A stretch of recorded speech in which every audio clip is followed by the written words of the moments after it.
National Championship. Once again, the Buffs are positioned for a return trip to Florida and a matchup with #1 Miami. Yes, once again, the Buffs could be a factor in the national championship picture.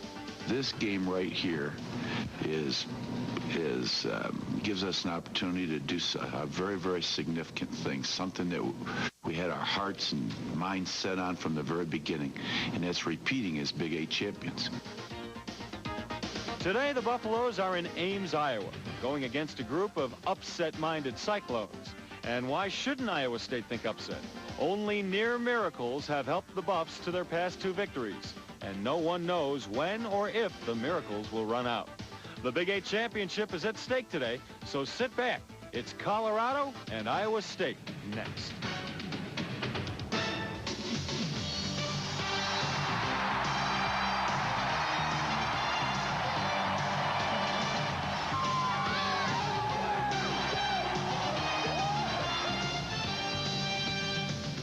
Channel 4 Sports presents CU Buffaloes football. Live from Jack Trice Field in Ames, Iowa, it's the University of Colorado Buffaloes versus the Iowa State University Cyclones. Iowa, at least I think it's Ames, Iowa. It looks a little like Iceland out here today. I'm Les Shapiro along with Dave Logan. Terribly harsh weather conditions as CU gets ready to play Iowa State. I don't remember seeing a ball game quite this bad. Well, I tell you what, I'm very lucky and happy today that we're in the booth and not on the playing field. I did play in one game like this back in Cleveland, the Raiders and the Browns back in 1980, a wind chill about 47 below. And it's very tough for the players. You get to the point that you actually don't care. You'd rather be off the field, even if you're moving the ball offensively, and sitting your fanny on the nice warm bench. But to say the least, it's going to be extremely tough here this afternoon. How tough right now? Swirling winds, a lot of snow falling, and the field is frozen. Ball players right now warming up, having trouble holding on to the ball, and it's a real shame CU has to play in these conditions considering all that's at stake. Well, there are obviously a lot at stake, and both teams are going to have to go through this. And there was some talk early about maybe the game being shortened, even canceled, but I don't know that that's going to happen. And if they play, I'm sure Bill McCartney will want his troops to go out and play as hard as they can. You have to throw out the game plan, however. Offensively, defensively, and kicking game, you just go out, probably try to run the football as much as you can and hope that you get a couple of breaks. Very little trickery, very little fancy doing on the field today. You'll probably see a lot of conventional football. I would imagine you're going to see Lamont Warren and Darian Hagan, as long as Hagan can stay healthy, running the football quite a bit. Warren has had a great freshman year, and of course Hagan, the senior, who has been the key to the Buffs' success the last few years. Those two guys will probably carry the football between 25 and 30 times if they can. This might work a little bit to Iowa State's advantage, the weather conditions, because they have a quarterback, Kevin Caldwell, who runs the ball better than he throws it, and they're going to run the ball primarily today. He's going to need snowshoes to run it effectively today. Kevin Caldwell, formerly a running back, now he's a quarterback. Iowa State really has been hit hard by injuries. They've lost their first 2 quarterbacks, Chris Peterson and Bob Utter. So Kevin Caldwell, who did have over 150 yards rushing in one game this year, he's going to be the guy that handles the football. All right, we'll take that park out of mothballs, bundle up. We'll be right back with the kickoff from Ames. There's no...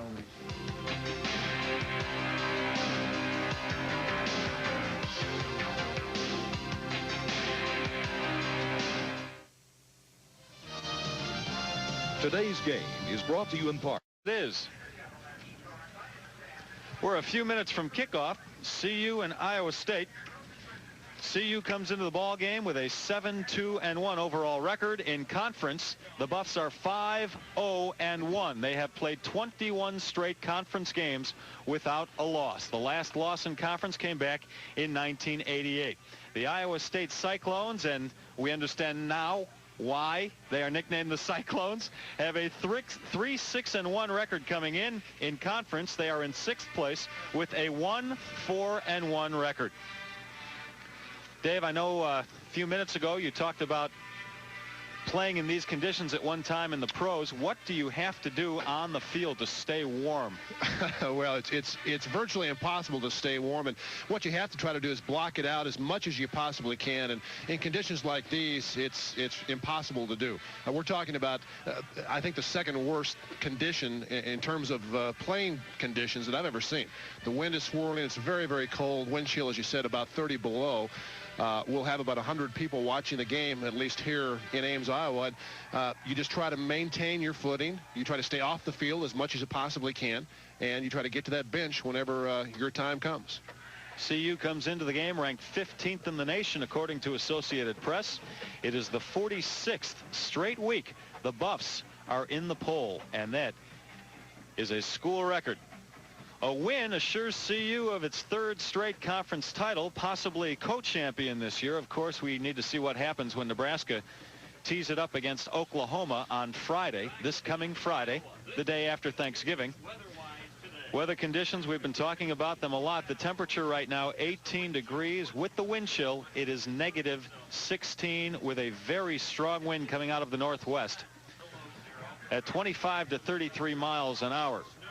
The skies, well, we would tell you if we could see it. How would you describe that? Snowy. That's all we see is snow.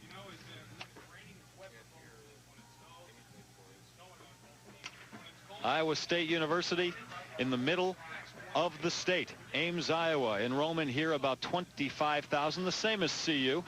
Chip may have the best uniform of all. And we're up here in a booth that is closer to heaven than the field. We had to walk through snowbanks to get there. You take a look at the series records, but I think Chip's got it made today. Colorado leads the series, 33 wins, 11 losses, 1 tie. And CU has won the last 7 games, including last year's game in Boulder, 28-12. Everybody who shows up to this game should get a medal, Dave. This guy may become Mary Poppins sooner than he thinks. He could be in Des Moines in about an hour. Yeah, I think everybody in the stands, and we'll obviously have a chance to pan out. There you are. They should get something. Those people should get something, and it should be free. If they don't give them a medal, other than advice, give them an IQ test. I mean, it is cold. Yes, indeedy.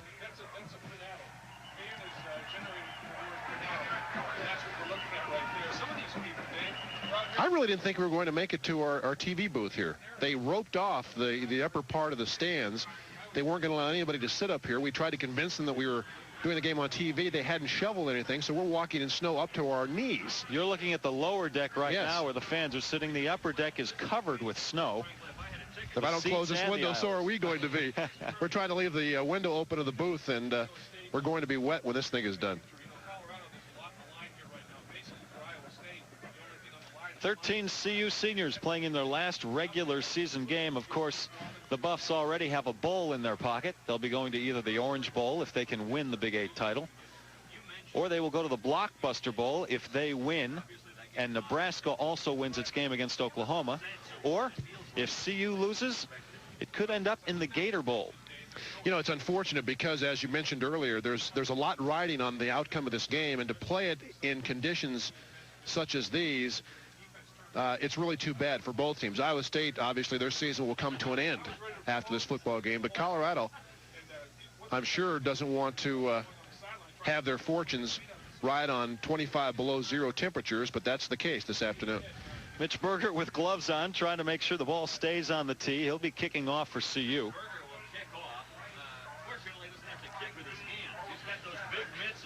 Kickers are lucky. They don't have to worry about the conditions maybe as much as the other guys as far as staying warm. They can wear back to receive the kickoff for Iowa State. Well, one thing is trying to kick this football right now, he's going to have a bruised right foot. I'll tell you, that's like will be number 3, Sherman Williams, also a running back for the Cyclones. And number 86, James McMillian. Let's get started here. It's Colorado and Iowa State, the Big 8 game of the week. If you hear some ambient noise behind us, it's because we're sharing a broadcast booth with Prime Sports Network. The kickoff by Berger goes into the end zone. McMillian cannot bring it out, so Iowa State will start with the ball at its own 20-yard line. The quarterback for Iowa State is Kevin Caldwell. Lining up at quarterback for Iowa State, Kevin Caldwell, a freshman. He is a third-string quarterback. And as Dave told you earlier, Chris Peterson and Bob Utter, the first and second stringers, are injured. Caldwell on the year. He's best when he's running it. Throwing the ball, 598 yards on the year. He's played 6 games for the Cyclones. First and 10 from the 20-yard line for Iowa State.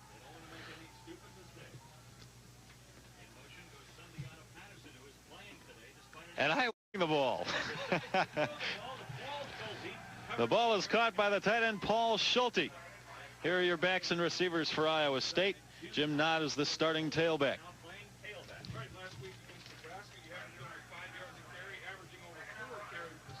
And your offensive line for Iowa State, Scott Armbruster leads that group at center.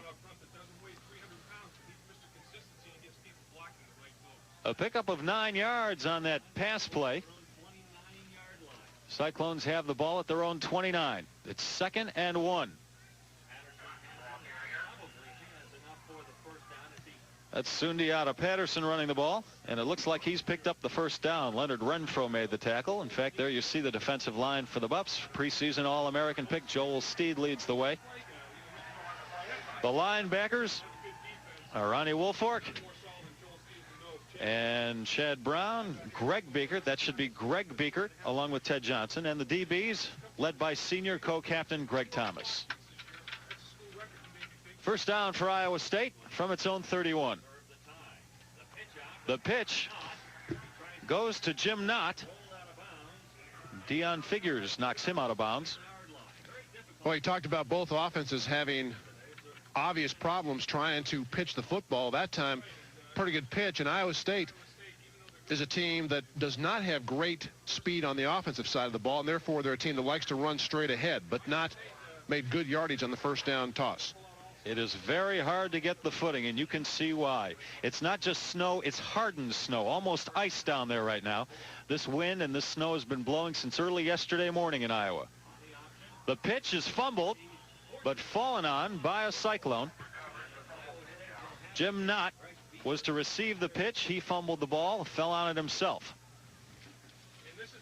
And again, because of the wind factor here, and in this case, Marcellus Elder, who gets good penetration on Caldwell, it's going to be tough to pitch the football.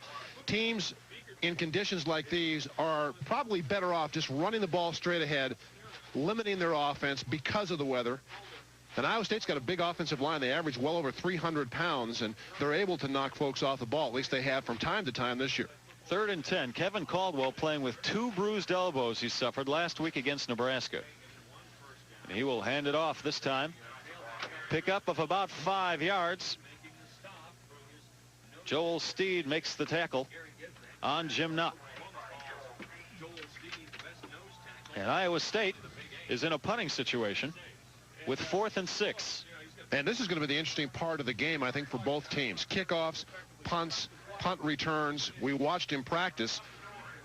Punters from this direction kicked the ball, and it almost landed directly over their head. Rico Smith will do all the punt returning for CU today. Darian Hagan will not have to do that. A low kick, and that's the way you have to kick it. Fumbled by Rico, and it looks like the Cyclones have picked up the ball. They have. Iowa State has the ball in CU territory. It's approximately the 45-yard line of the Buffs. Well, again, special teams in bad weather conditions play large roles. You'll see Rico Smith try to field it. The ball takes a funny hop, and Rico, again, tries to bend down and pick it up. Can't do it, and Paul Schulte, I think number 91, comes away with the football. There will be, I think we're safe in saying, several turnovers in this football game this afternoon. You have to make sure if you drop it, you fall on it. 1st and 10. Iowa State. They've marked it at the 41-yard line. It's very difficult to see the yard markers today, so please bear with us.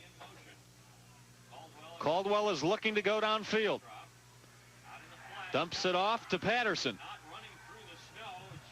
Excuse me, Jim Knott. And he picks up about 5 yards on that play. Ronnie Woolfork made the tackle. One thing when Iowa State wants to throw the ball, and I think you'll see Colorado do the same thing when they get a chance, you'll try to throw safe passes. And that time Caldwell comes back, takes a quick look to the left side, but it's a screen set up to the right side. A relatively safe pass and one that's easy to complete. You won't see a lot of throwing the football down the field today. Especially going in this direction because the wind is in your face at a gust of 33 miles an hour. 2nd and 7 for Iowa State from the CU 38-yard line. This is Jim Knott with a lot of room to roam, and he is even deeper into CU territory. Greg Thomas made the tackle. inside the CU 20-yard line. Well, you remember how Kansas last week was able to really generate a good running game against Colorado. In conditions like this in the field, the offense has the advantage, and not right through the middle. Had Greg Thomas not made that tackle, Jim Knott would have scored. Iowa State doing a good job up front, a nice push. Defensively, you can't really rush as you normally do because the footing is so bad, and Greg Thomas saved the touchdown on that play. First down for Iowa State. This is Knott again, and he's hit quickly by Joel Steed and Ted Johnson.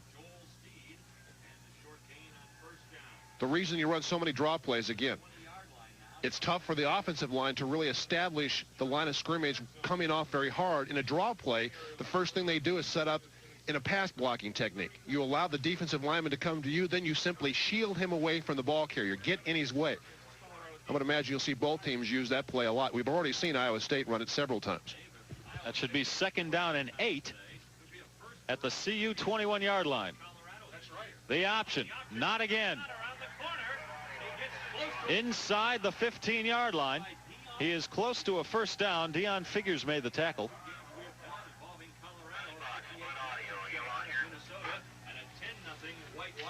Jim Knott doing the bulk of the work for Iowa State so far. We expect the running backs to do most of the work for both teams today. I'll tell you, Dave, CU is going to be in a little trouble trying to run that east-west option game, because you not only have to head towards the sideline, then you have to plant that foot and cut up field, and that might be very difficult. 3rd and 1 for Iowa State. Sundiata Patterson. Let's see if he got it. Again, that's the Dave Renfro made the tackle. That's the kind of play that's going to be tough, because it requires your offensive line to get a push, and the footing is just not going to allow you to do that. There's not going to be much of a pass rush normally. There's not going to be much of a surge.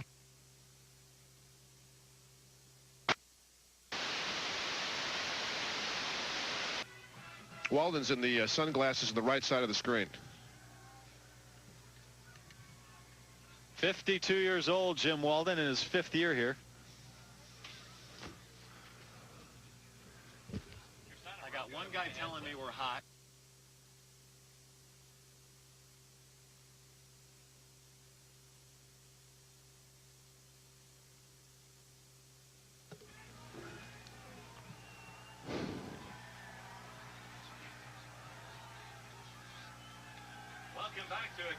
Back with you at Ames, Iowa. It looks a lot colder. It feels a lot colder, I should say, than it looks. I was going to say, you better not say it looks a lot colder than it feels. I'll let you stand over here. Are you having trouble finding your toes right now? I don't have any. Well, the CU kicker's name is Pat Blue Toe, and that's certainly appropriate today. We have some blue toes up here in the booth, and we're inside. The window's open, though.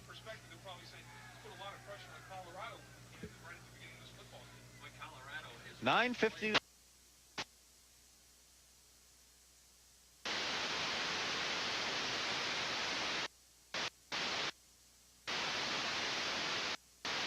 Possibly co-champion with Nebraska if Nebraska can pull off the win against Oklahoma later in the week. It's 4th and 1, and Iowa State is going for it. This is not. He's got it and more. Almost into the end zone. He is in the end zone. Touchdown, Iowa State. Well, what a good call by Jim Walden. Colorado really bunched up inside and certainly anticipated Sundiata Patterson, the big fullback, getting the football. Watch Caldwell ride the fullback inside, then take it back, makes the quick pitch in front of Chad Brown, and Knott makes a good move right there as he breaks the tackle of Eric Hamilton, enough to cross the goal line. An impressive drive to start the game by the Cyclones. The extra point, Ty Stewart for the Cyclones.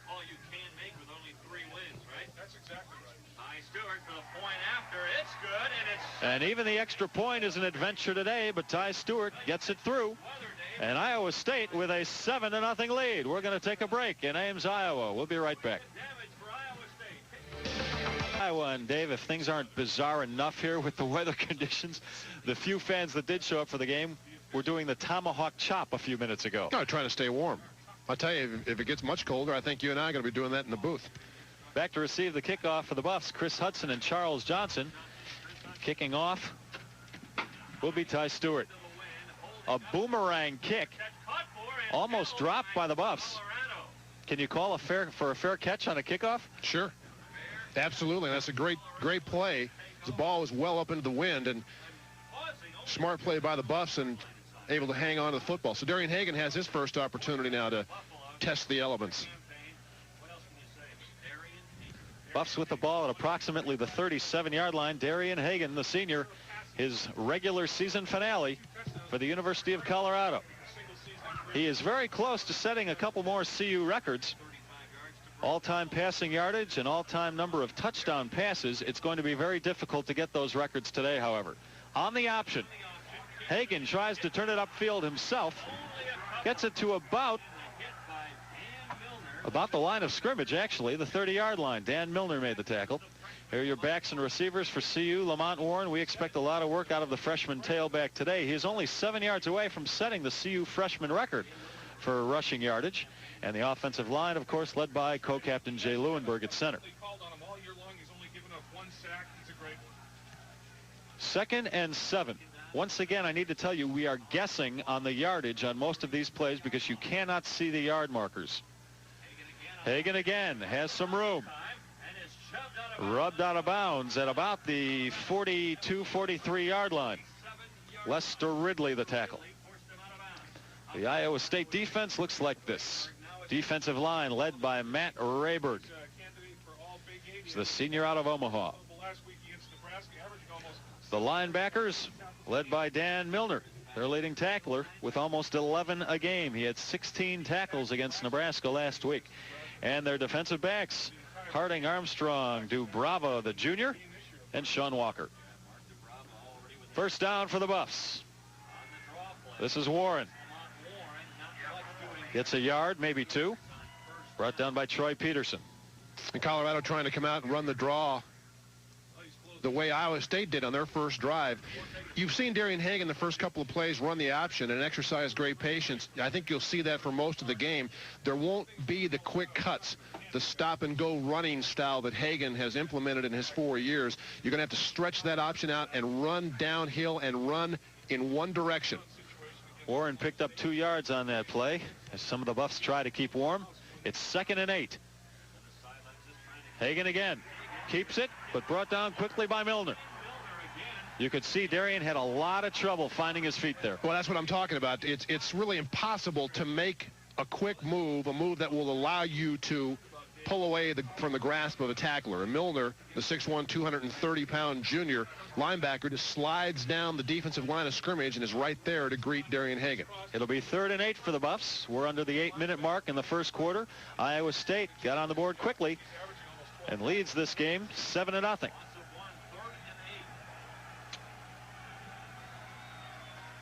Hagan will throw for the first time today. Going deep. Has a man open, but overthrows him. It was Rico Smith back at the 25-yard line of Iowa State. This is what I was talking about. Well, Hagan that time had a lot of protection, and I don't think you'll see a pass rush from either team today. So Darian Hagan stands back in the pocket. He pats the football a couple of times, waits for somebody to open up, finally tries to get the ball to Rico Smith, who uncovers about 20 yards downfield. But as you can see, the ball well over the head of Rico Smith and out of bounds. No pass rush today, so if you can throw the ball into the wind, you're going to have time to do it. The Buffs and Mitch Berger will punt it. James McMillian, one of the better punt returners in the nation, lets it drop. Probably a smart move. And the ball is back inside the Iowa State 5-yard line. Looks like it's at about the 2. All right, we're going to take a break. We need it in Ames, Iowa. And Iowa State leads this one 7-0.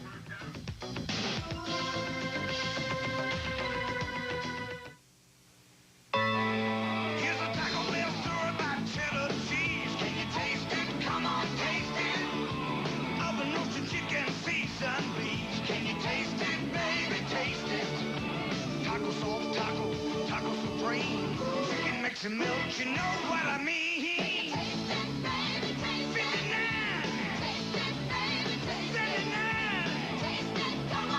99, run for the border with me.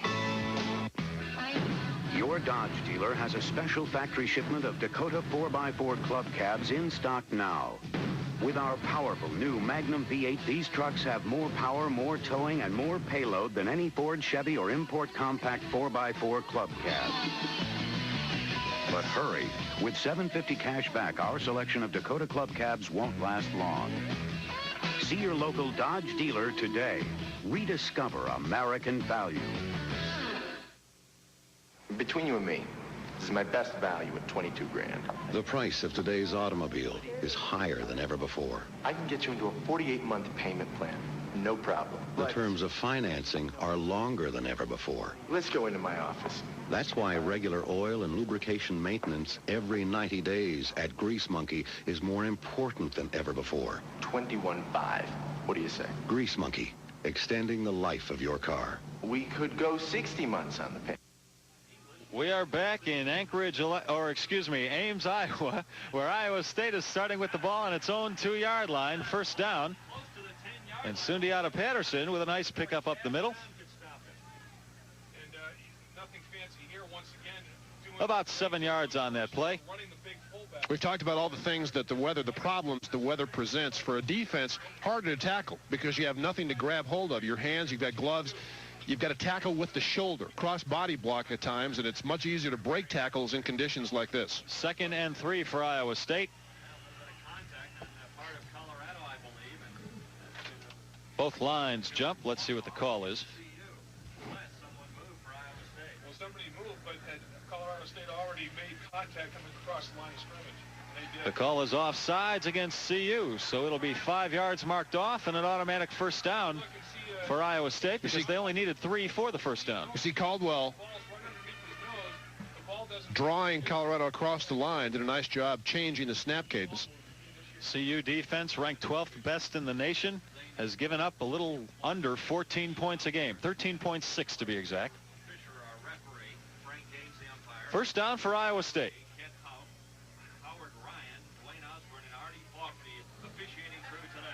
Caldwell decides to keep himself. Ronnie Woolfork rides him and the snow out of bounds.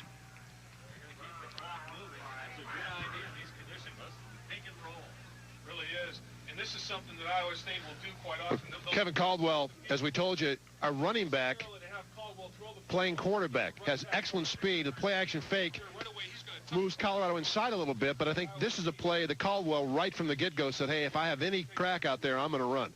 Ronnie Woolfork on the tackle. Caldwell actually played tailback a couple of games this year for the Cyclones, but he's filling in a quarterback because of the injury situation. He ran for 2 touchdowns against Nebraska last week. It's 2nd and 4 and a fumble, but Caldwell brings it back himself and he just falls down, maybe a gain of 1 yard. Well, you are in trouble if you're deep in your own territory at this end of the field and you're in a punting situation, because that punt might end up falling behind you. Well, I think both coaches would say, hey, if we're going to have the ball down here, we'd rather be on defense. See Caldwell right there, his knee on the ground, so the play is stopped. But your hands become so cold. Even if you keep rubbing them and walking the line of scrimmage, that after about the 3rd or 4th play, you can't feel your hands anymore. It's 3rd and 4. Iowa State with the ball at its own 19-yard line.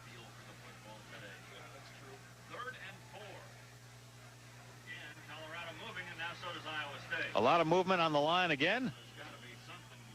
I don't think there's a flag here. I don't see a flag either. There should have been a flag on the play because the ball wasn't snapped and there was contact. Iowa State trying to draw Colorado offsides again. There was no flag. The ball was snapped, and after Caldwell got it, nobody from Iowa State moved. So Colorado went ahead with the play. I think this is going to be 4th down.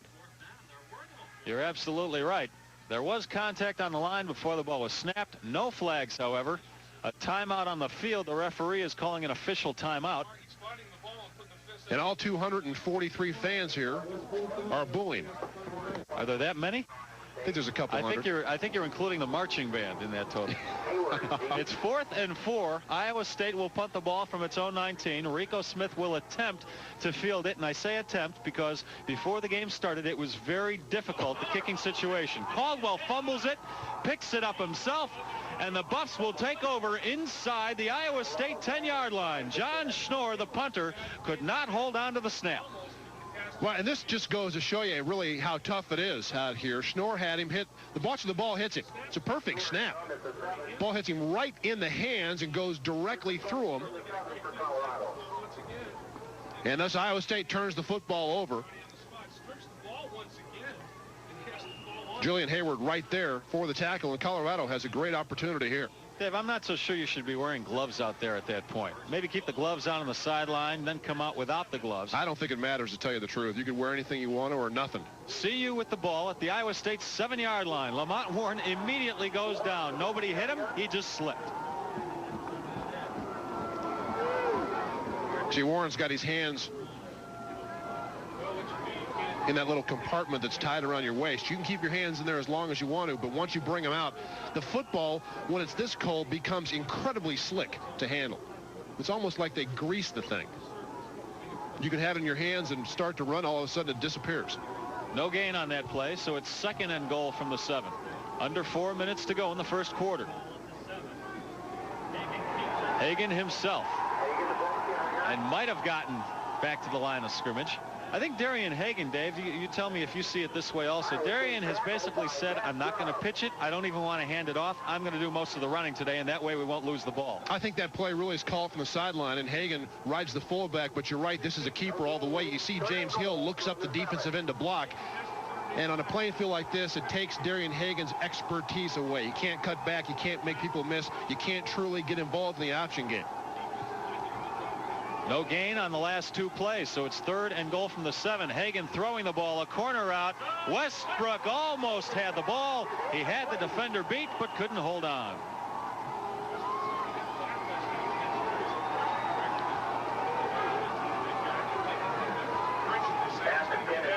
Hagan just on a short drop. It's a fade pattern. Westbrook will freeze the defensive back inside and then head to the corner, and this just out of the reach of Michael Westbrook.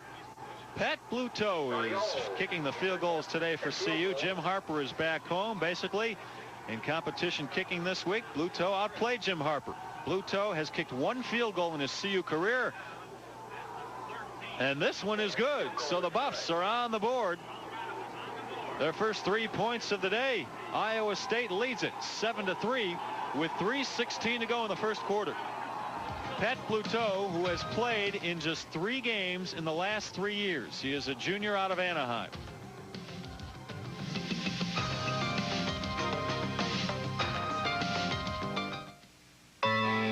Here's a Taco Bell story about cheddar cheese. Can you taste it? Come on, taste it.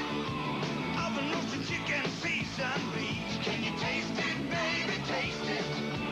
Taco sauce, taco supreme.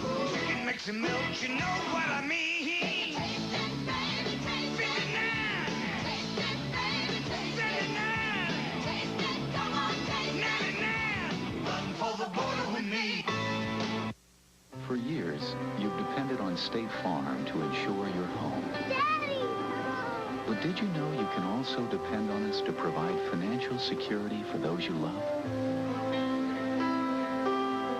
State Farm. We sell life insurance. Be sure to contact your Denver metro area State Farm agent soon for a free family insurance checkup.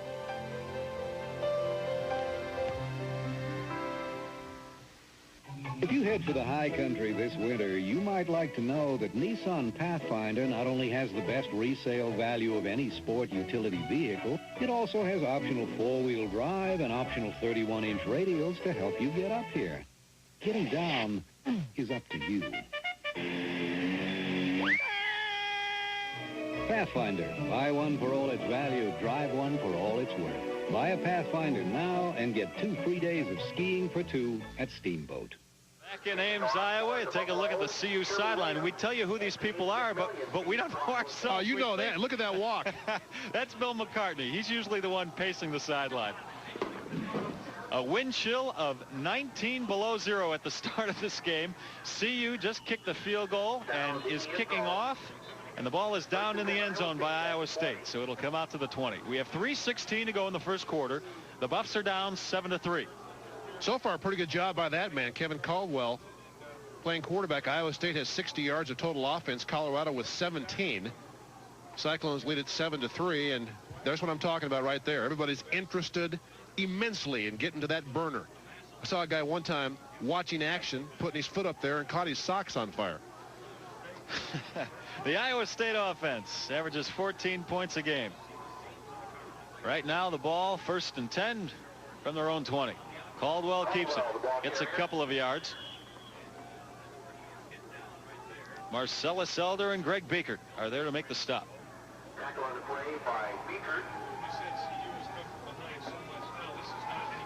Well, Dave, there's a lot of talk. Is CU lucky this year, or is luck the residue of hard work?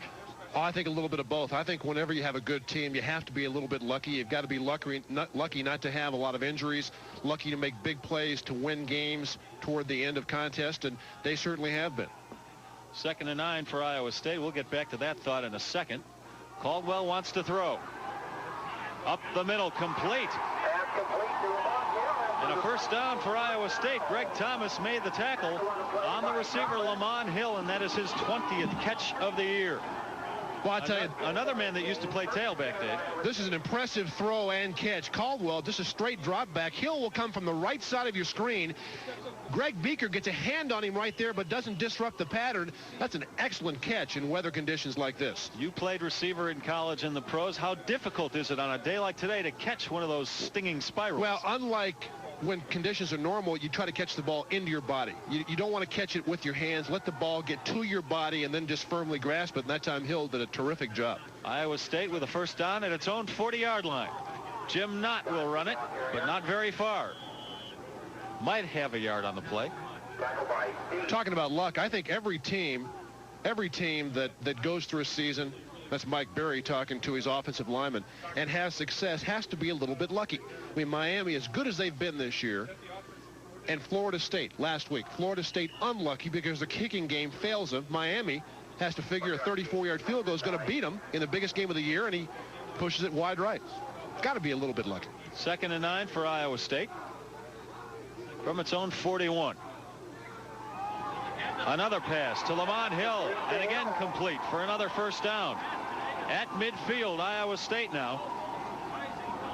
I'll tell you what happens here. Ronnie Bradford from the left side, as soon as he sees that option fake, will come and leave the receiver and come to play run defense. And Hill simply slips by Bradford on his way to the quarterback and turns and faces Kevin Caldwell, makes an easy pass and catch. One more note on that theme, that CU might be lucky this year, pulling all these games out of the fire. Quarterback Darian Hagan said, hey, they can call us lucky, but we're the ones piling up the victories, the rings, and the bowl trips, while everybody else is home moping. 1st and 10 from the 50. This is not. Breaks through into the secondary once again. That young man having a fine afternoon. Greg Thomas, the tackle. But not before Knott picks up about another 20 yards. We mentioned the big offensive line of the Cyclones. You'll see them do an excellent job here of zone blocking, just taking the defenders which direction they start, and Knott comes through a gaping hole. Hamilton gets him low, and Greg Thomas again has to make a touchdown-saving tackle. The offensive line doing a good job. Look at that block there. An excellent block by Scarvett, who gets right on top of Greg Biekert and drives him backwards, allowing Knott to pick up more yardage. Iowa State with another first down at the CU 37-yard line. Knott gets about 3 yards on that play.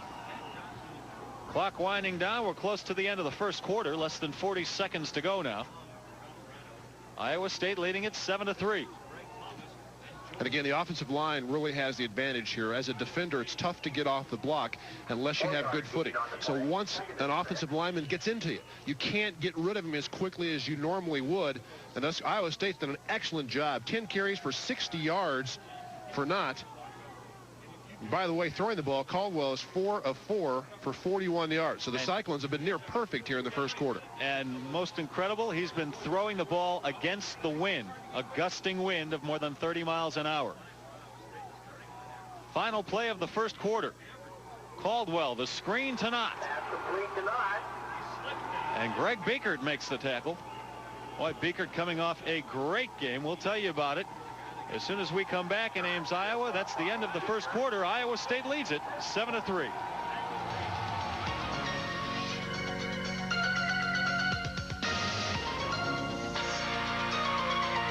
Parkway, and Alexander's West, 6570 Wadsworth. Fall is here and winter's not far behind. That means it's crazy clearance time at Christmas. Conditions abominable. Just like the snowman.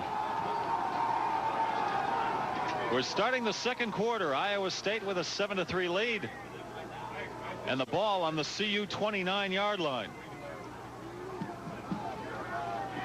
And here you got to figure 3rd down and 3. You're in 2-down territory. You're playing with the wind. If they don't get it here, probably they'll go for it on 4th down. Caldwell hands off to Knott. And they are short of the 1st down. Now keep in mind, if they were going the other way, they wouldn't even consider a field goal attempt. Now the wind is behind the field goal kicker. It's 4th and 1. Well, we've talked about them using this play a lot. You see Caldwell has a tough time getting the snap from Scott Armbruster. And because of the zone blocking and the field conditions, the offensive line would just get in the way of somebody in a white jersey, and it's up to Knott to pick the correct hole. I think they're going to be real close to this 1st down, and I don't think you'll see Jim Walden kick the ball here, even if they're short.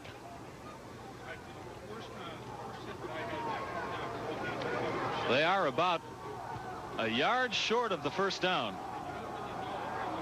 And the offense still on the field for Iowa State, so they'll be going for it. 4th and 1 from the CU 24-yard line. 4 inches. Few CU buffs among the crazies here today. Well, we ran into a few people, Dave, in the hotel lobby who actually drove here. The last time 4th and short, they ran the option with Caldwell making the pitch at the last moment.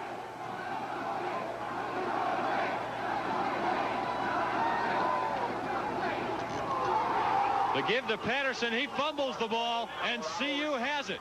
So on 4th down, Iowa State goes for it, fumbles it away, and they're really not hurt that badly on that play. Iowa State wanted to run the option, but Sundiata Patterson, the fullback, got stuffed in the hole. Caldwell will try to take the ball back from him, has a tough time from the center, wants to take this ball back. But you can see Patterson get knocked in the hole by Leonard Renfro. The ball comes loose, and Greg Beekert is on top of it. Good job on penetration by Leonard Renfro, stuffed the fullback and forced the fumble. Just starting the second quarter, and that's the 4th fumble of the day. CU with the ball. Lamont Warren breaks through. A nice cutback. Nobody in front of him. Lamont Warren, 74 yards for CU, and he has just set the freshman record for rushing yardage in Boulder. Well, we've talked about Lamont Warren most of this year. Obviously, he's got very good speed, but he's got excellent strength for a freshman. And you'll see the draw play. Warren runs through a couple of arm tackles. First, Lester Ridley has a chance, and once Lamont Warren gets out in front, there are few players in the country that are going to catch him from behind. Lamont Warren still playing with a tender shoulder. He separated a couple of weeks ago. And Pat Bluteau with the extra point attempt. He has it, and the Buffs have their first lead of the day. 10-7 over Iowa State with 14:19 to go in the first half.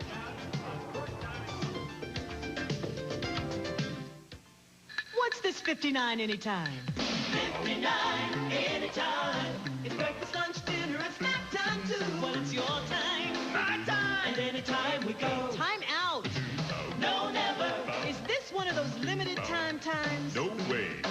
It's school book time. And ghostly time. If it is the season time, 59 anytime time is here for a long, long time. At McDonald's, food, folks, and fun. There are plenty of places you can go to take a chance. But for a sure thing, go directly to your Acura dealer. Acura has just been ranked best in operating performance and overall comfort at 3 years of ownership. That's according to a survey from J.D. Power & Associates. Not a tip from your brother-in-law's bookie. Lease a 91 Acura Legends for $399 a month. See Courtesy in Littleton, Flatirons in Boulder, Mile High in Denver.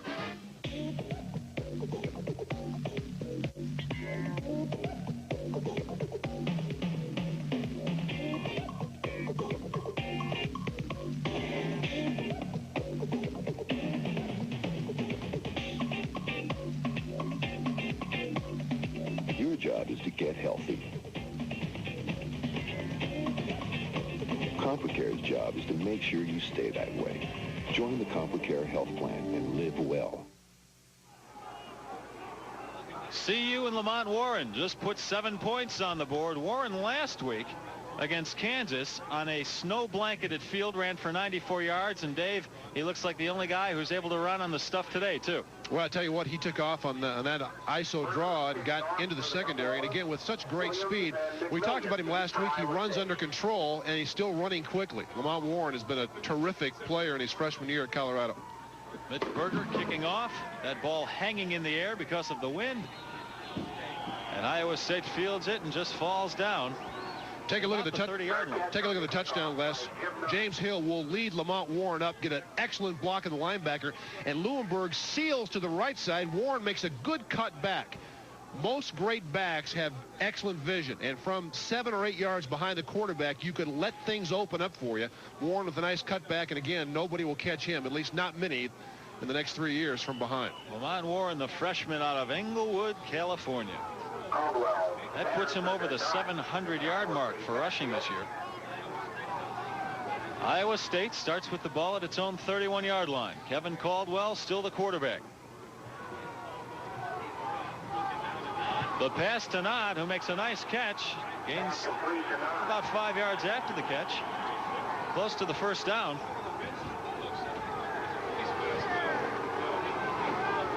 Well, same play as they've used before. Again, Caldwell comes back. Not the running back will come out and just flare to the right side. He fakes the block, dips inside the left tackle or the right tackle, and then here comes the screen. You can see some of the offensive linemen trying to get in front of him. Caldwell makes a nice catch. Woolfolk almost got the face mask, but had the helmet and got the tackle. All that work, and Iowa State picked up just 3 yards on the play, so it's 2nd and 7.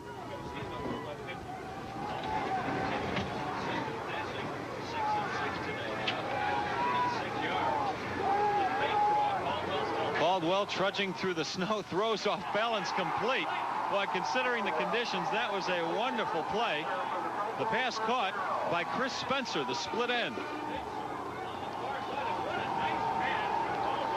Well, Spencer makes an excellent catch here. As Caldwell will come out, the play action fake, tries to hold the inside linebackers. You see Beekert and Ted Johnson running with the tight end. This is an excellent throw. Watch the catch in his hands. Ball a little bit high. Spencer, who was honorable mention all Big 8 last year, probably Iowa State's best wide receiver, makes a good catch, and the Cyclones have another first down.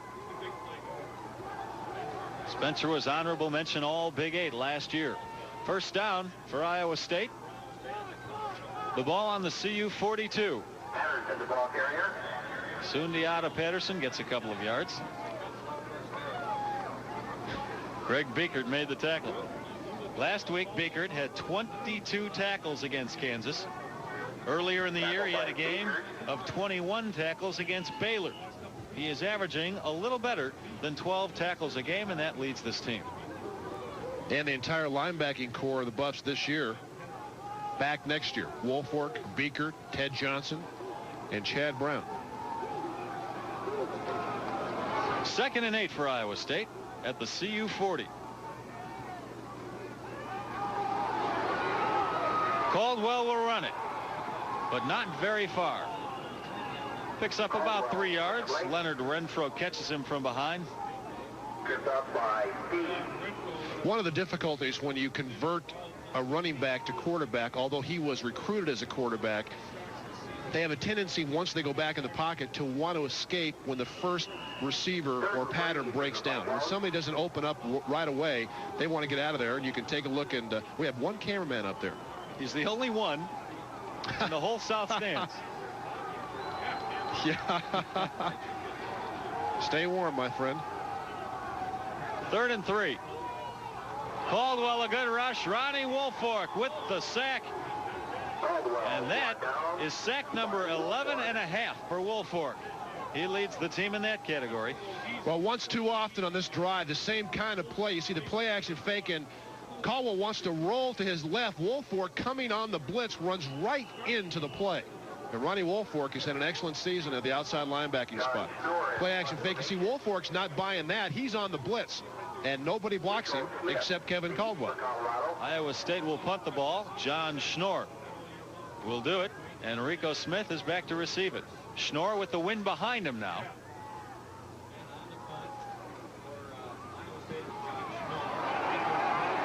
Rico Smith lets it fall. The ball bounds out of the end zone, and CU will have it at its own 20.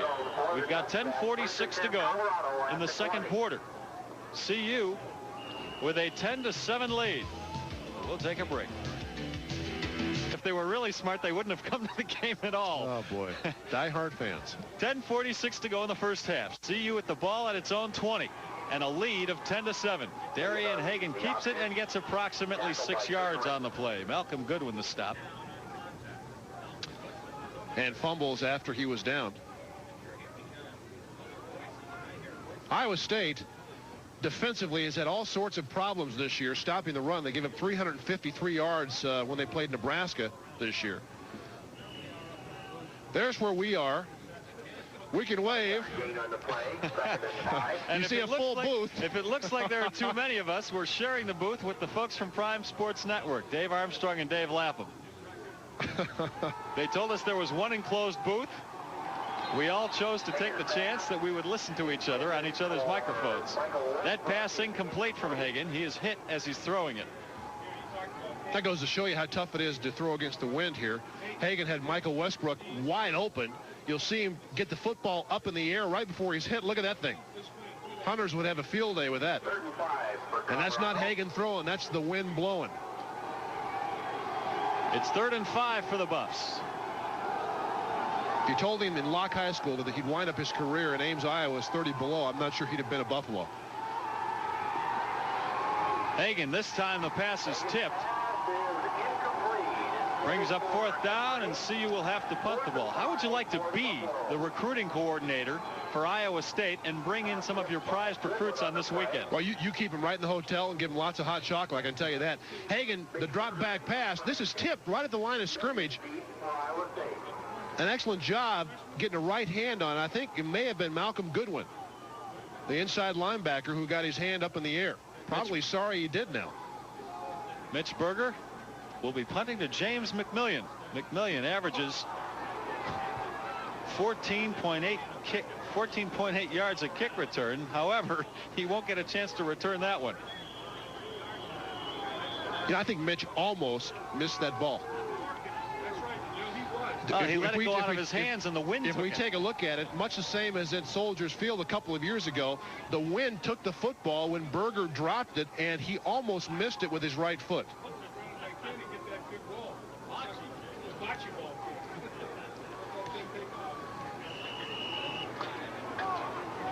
There's a shot of Jack Trice Field. You see there aren't too many people here today. The stadium seats 50,000. Most chose to stay home. Iowa State with the ball on its own 34. It's 1st down.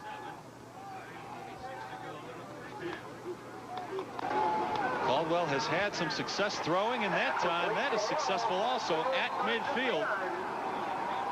The receiver once again, Lamont Hill. Iowa State doing a good job.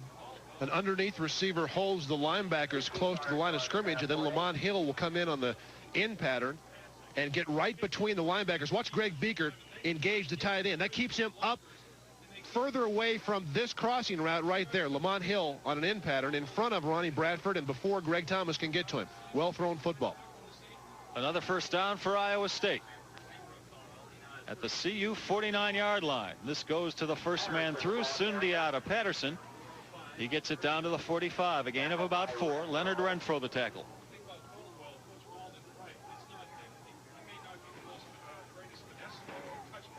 Renfro stayed home a couple of weeks ago when CU traveled to Oklahoma State with a bad hamstring. This is not the type of weather that will help that hamstring injury along either. It's 2nd down and 6. Bill McCartney, the man in the middle of your screen with the hood on, saying to himself, let's get the win and get the heck out of here. And right now CU leads it 10-7. 8:40 to go in the first half. Caldwell brought down for the sack, and once again it looks like Ronnie Woolfork. Woolfork's 2nd sack of the day. Well, pretty good job, really, by Doug Skartvedt, the left tackle, blocking on Woolfolk. But when Caldwell tried to escape, he ran right into the pressure from the outside.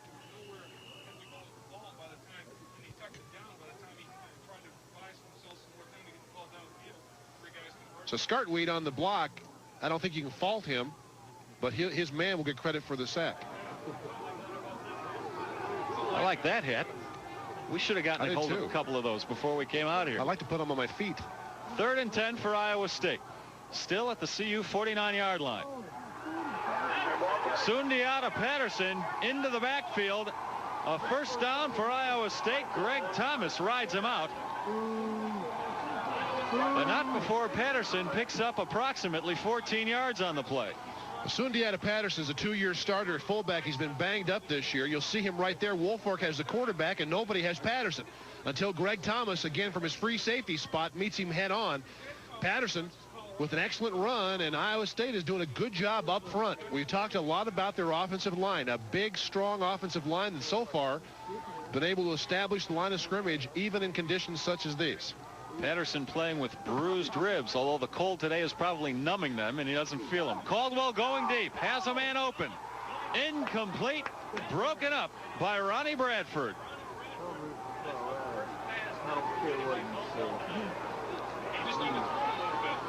Up until that incomplete pass, Caldwell had completed every pass.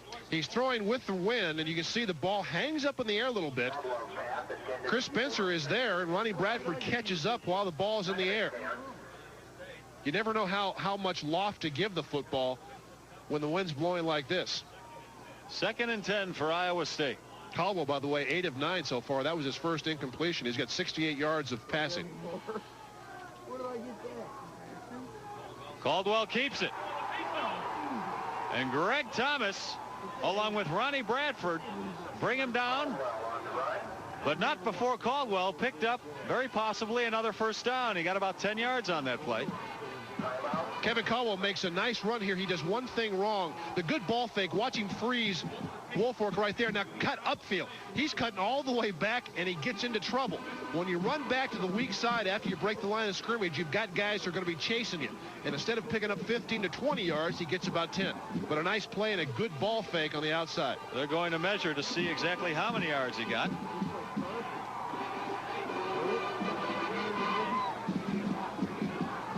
A pickup of 10 yards and a foot, enough for a first down. Iowa State with the ball down at CU's 25-yard line. Jim Walden. Looks like he should be on Saturday Night Live, doesn't he? Standing conehead. For a second there, I thought he was frozen and he wasn't going to move. Oh, man. First down for Iowa State at the CU 25. Buffaloes with a 10-7 lead. That's Jim Knott gets a couple of yards. Frustrated at the fact nobody hit him, he just slipped. They're not all here. There's 3 short. I counted them. There's 49.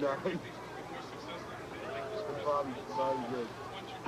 We've got 6.5 minutes to go in the first half. CU leads it 10-7.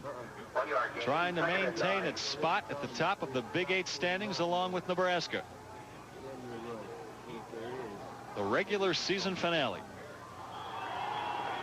2nd and 9 for Iowa State. Flags fly. Looked like there was a mix-up on the exchange between center and quarterback.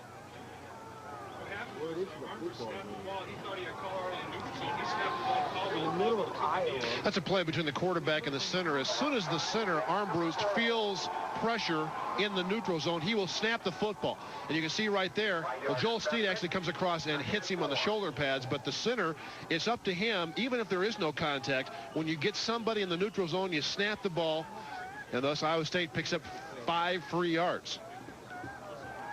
A smart play by the quarterback, Kevin Caldwell, and his center, Scott Armbruster, makes it 2nd and 4 from the CU 19-yard line.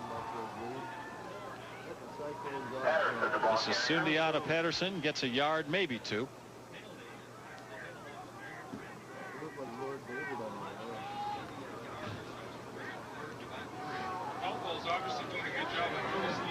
It'll be 3rd and 3 for Iowa State.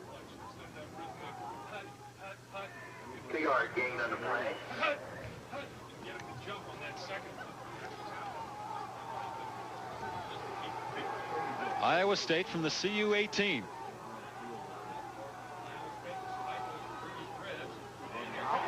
The pitch, first down, possibly more, touchdown, Iowa State. Jim Knott goes in for his second score of the day, and Iowa State takes the lead back. Well, another good job of running the option attack, and you'll see Ronnie Woolfolk, number 56 in white, really pressure the quarterback from the outside. Watch how quickly 56 gets to Kevin Caldwell. Boom, he makes a good pitch and not able to cut up inside the block right there. Chris Hudson blocked on the outside by James McMillan. That was the block that got Knott into the end zone. The two freshmen, Kevin Caldwell, the pitch to Jim Knott, and Iowa State now attempting the extra point. Ty Stewart, another freshman out of Omaha. It's true, and it's an Iowa State 13-10 lead. We'll be right back in Ames, Iowa. How cold it is here today, but trust us, folks, it's a wind chill of -20 at least. Stewart with not a very good kick. Tony Senna captures the ball at about the 27, so that's where the Buffs will start with it. 1st and 10.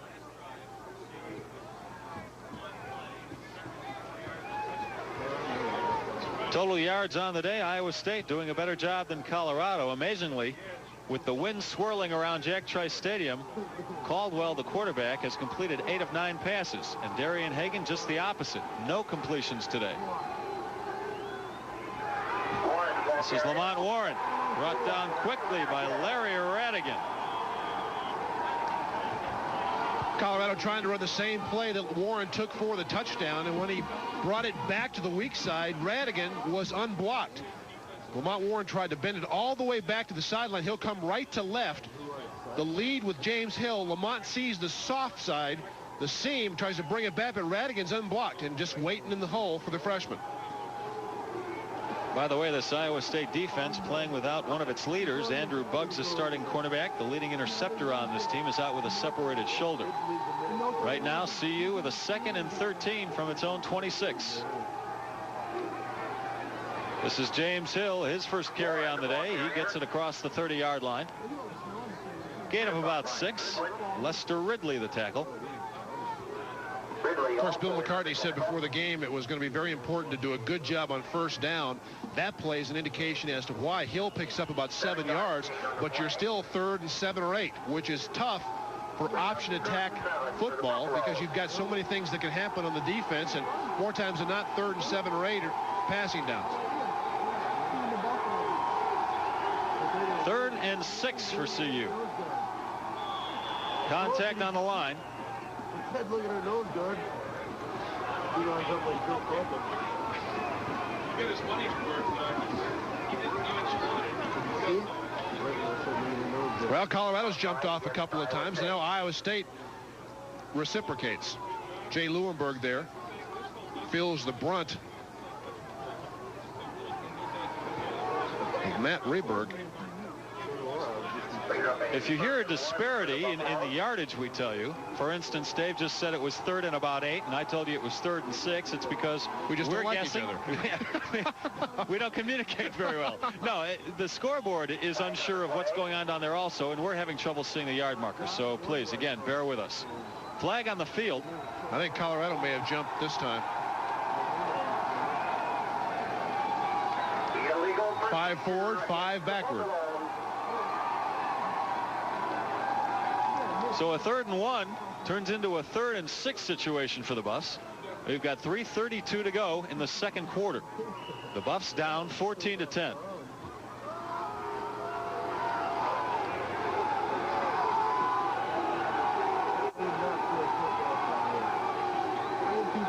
Darian Hagan has yet to complete a pass, and that time Hagan believes he pulled Iowa State off sides. It might have been Troy Peterson jumping the gun there. I think he did.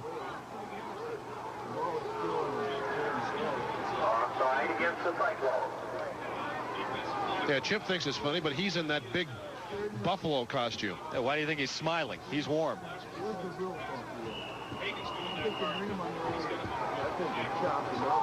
Well, so far it's been a battle of 5-yard penalties here in this series. 3rd and 1 for CU from its own 38. Lamont Warren. I don't think he picked up the first down, Dave.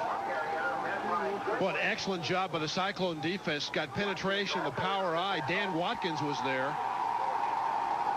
Malcolm Goodwin was there as well, and I think you're right. I think Colorado's going to be a little bit short. Take a look at it. Left side power. Radigan jumps through, gets to Warren early, and then he's met by Dan Watkins right in the hole, and I think Lamont Warren's going to be a little bit short. They're going to measure it.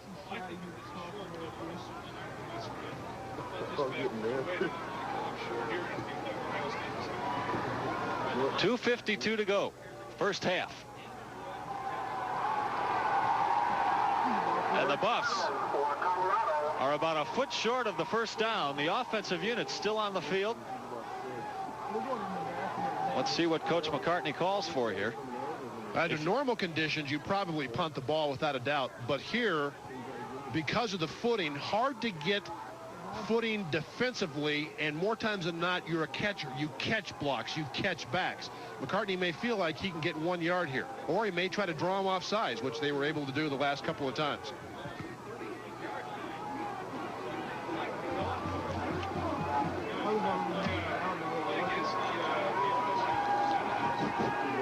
The offensive unit still on the field for CU.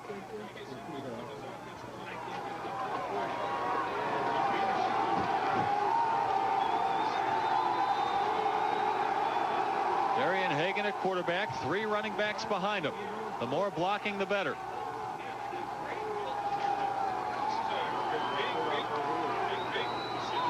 Fourth and 1 for CU. They have the ball on their own 38-yard line.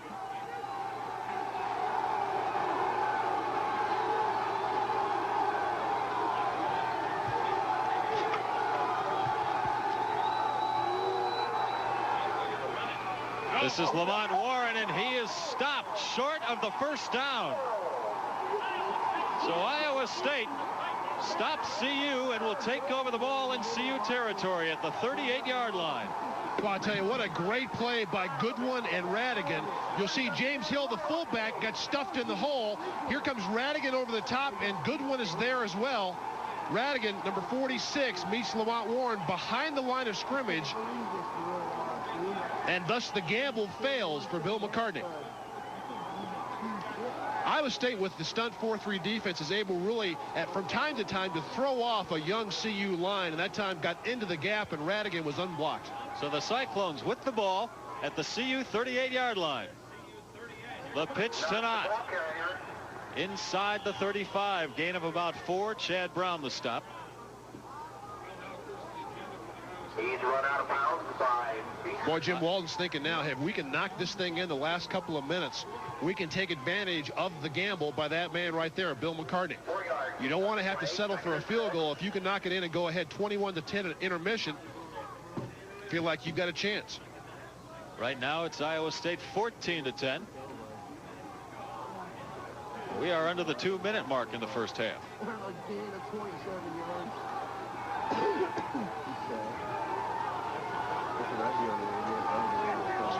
Caldwell wants to throw it. A good rush. Ronnie Wolfork hits him first, and Joel Steed finishes him off.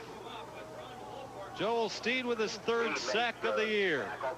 The senior out of Aurora Hinckley High School.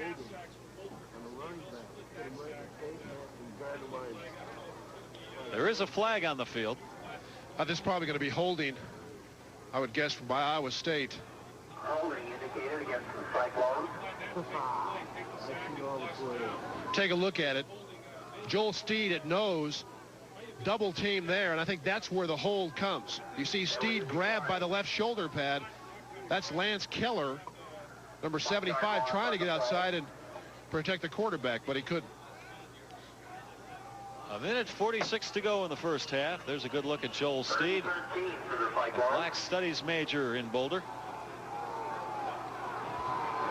3rd and 13 for the Cyclones from the CU 42. Caldwell keeps it, but doesn't get very far. There to meet him is Ted Johnson at about the line of scrimmage. We've talked about Darian Hagan's inability really to negotiate the field. Caldwell's a similar runner in style, and you saw that time tried to tiptoe through a break. Caldwell breaks the tackle here, but has to tip into Ted Johnson, and you're going to lose that battle every time. Caldwell is a very good running quarterback. We told you he's a converted tailback. This year against Missouri, starting at quarterback, he gained 154 yards on the ground. That time, not much. It's 4th down for Iowa State. Less than 50 seconds to go here in the first half, and the Cyclones will punt the ball. John Schnorr will punt it. Rico Smith will field it. The wind behind Schnorr's back. Iowa State takes a delay of game penalty, back 5 yards. With the wind at their back, they're not too worried about it.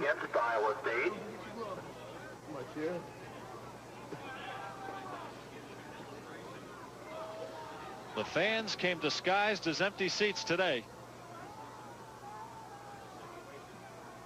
Iowa State taking that penalty on purpose so they can allow their kicker to go ahead and haul off and give it a boot, although in conditions like this, tough to catch it and kick it. I don't know, you want to give up 5 yards on any part of the field. Schnorr standing on snow, which probably has already turned to ice. He gets it off, and the wind carries it, and Rico Smith lets it fall. And it goes out of bounds at about the 1 yard line. So the Buffs will have the ball with 32 seconds to go in the half at their own 1. They'll probably play it very, very conservatively here and just fall down on it. I'll tell you, that's a big kick by Schnorr, because even if Colorado tries to play conservatively, which I'm sure they will, they still have to get the exchange, the snap from center to quarterback, and that's been a tough situation at times today. Schnorr just pooches it up in the air. Rico Smith decides wisely to let it bounce, and it takes a hop, and then directly to the left it goes. Actually hits the Iowa State player right there. That's Matt Rouse. No reason to try anything stupid here with the wind blowing heavily into your face. CU will allow the first half clock to run out. There's a timeout on the field, however. Iowa State doesn't want that clock to run out. Cyclones take their first time out of the half. Second time out, excuse me. They have 1 left. Well, they can stop it one more time, and they can force Colorado to take 2 snaps before intermission. And again, you never know. No, in conditions today, we've already seen about 5 fumbles. One of them coming on the exchange at center. At the half, Tennessee 9, Kentucky 0. In the second quarter, Indiana 10, Purdue 6.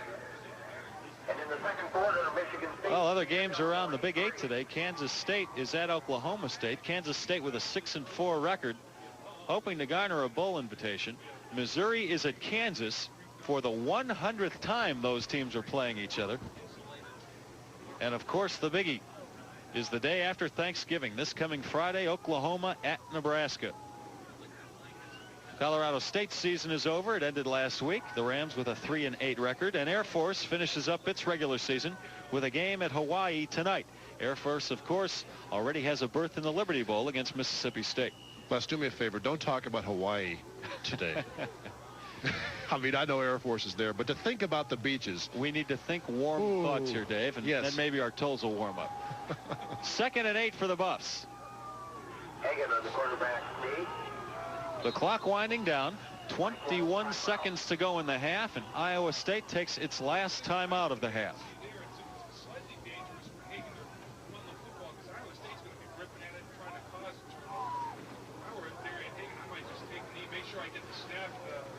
That's been a good first half for that crew right there. Iowa State looks like they're going to have the 14-10 halftime lead.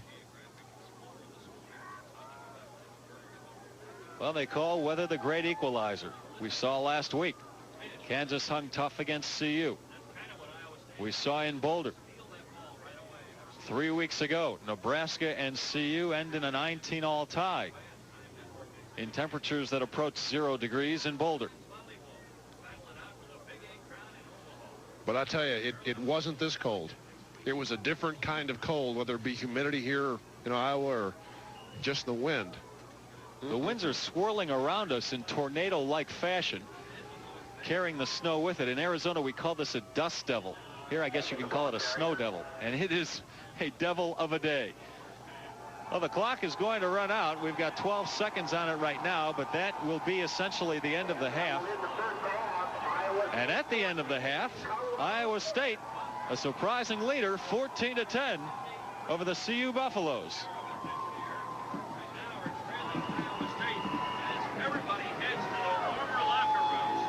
Everybody heading for the warmth of the locker room, the fans heading for the concession stands or underneath the stands, anywhere where there's a modicum of heat, because we have a cold one here. We'll be right back with the halftime festivities, if you can call them that.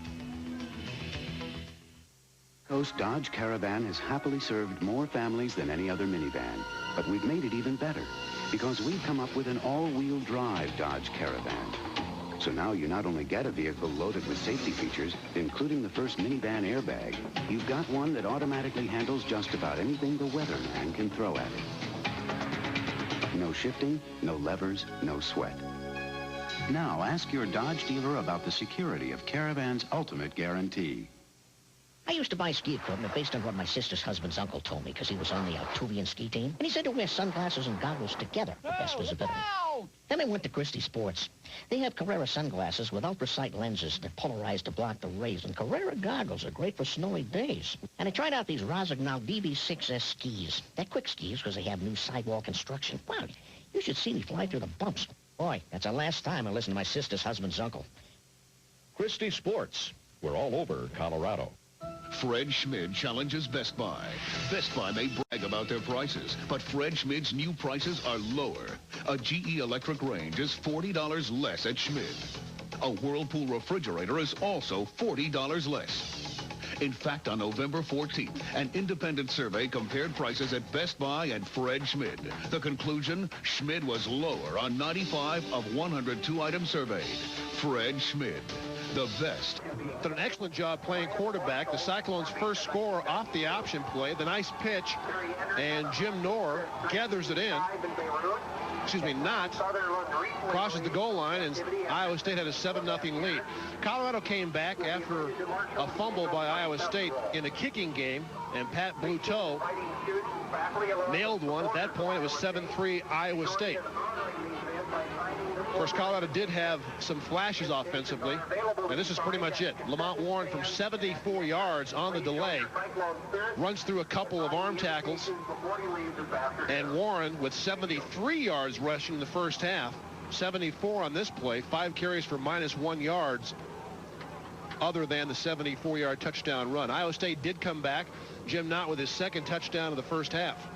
This off the fine pitch again by Caldwell, and I don't think there's any other way to put it. Iowa State has clearly outplayed Colorado in the first half, and the Buffs are fortunate to be down only 4 points. They went for it on 4th and 1 inside Cyclone territory, actually inside their own territory, and Iowa State came up with a big defensive play. They could not convert it, however, into points.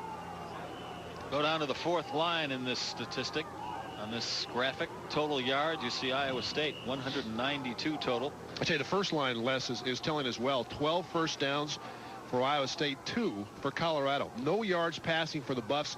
Cyclones had 79, and they have completely dominated this game statistically in the first half. And if Colorado is to win a portion of their 3rd consecutive Big 8 title, they're going to have to come out and be much more effective in the second half. There's a young CU fan trying to spur his team. You might have noticed in one of those highlights, Pat Bluteau, the CU field goal kicker, kicking for the first time this year, the primary person attempting field goals for CU today. Jim Harper is back home in Boulder. But Bluteau normally kicks without a shoe on his right foot, his kicking foot. Today, he is wearing a shoe. And that's because the wind chill is approaching 30 below zero here in Ames. I think important on this particular drive for Colorado to, at the very least, establish field position for themselves. And they're going to be going against that breeze. It's a swirling wind, but going right to left on the TV screen, you're probably going into a wind of about 30 to 40 miles per hour. So you want to make sure you knock out a few first downs to give your punter a chance to kick the ball and put it deep in Iowa State territory again if you don't score. During halftime, the plows were on the field. That's why we are, for the first time today, able to see some of the yard markers. So we'll try and do a better job for you in the second half of telling you exactly where the ball is. We're having problems up here in the booth. The scoreboard operator is going through the same travail as we are. Iowa State kicks the ball off. This is Charles Johnson to start the second half. And he goes down at approximately his own 23. Iowa State tackler Steve Warren, Lance Torres. Iowa State with a 14-10 lead. Darian Hagan talking things over with offensive coordinator Gary Barnett. Keep in mind the Buffs right now pushing into a wind that's hitting about 30 miles an hour. Hagan, the quarterback. Warren and Neal in the backfield. The Buffs on offense at their own 24-yard line. James Hill the carry, might have gotten a couple yards. Of course, Bill McCartney is a man that will admit to you he loves T-shirts. And this, the newest for the Colorado Buffaloes, 4 yards a play for 4 quarters equals 3 Big 8 championships, and those are 3 rings on the outside. Buffs have their work cut out for them, otherwise you can tear up that T-shirt. That looked like the new math. 2nd and 8 for CU. Lamont Warren, a nice cutback, picks up the first down up to about the 38-yard line. Mark DeBrava, the tackle.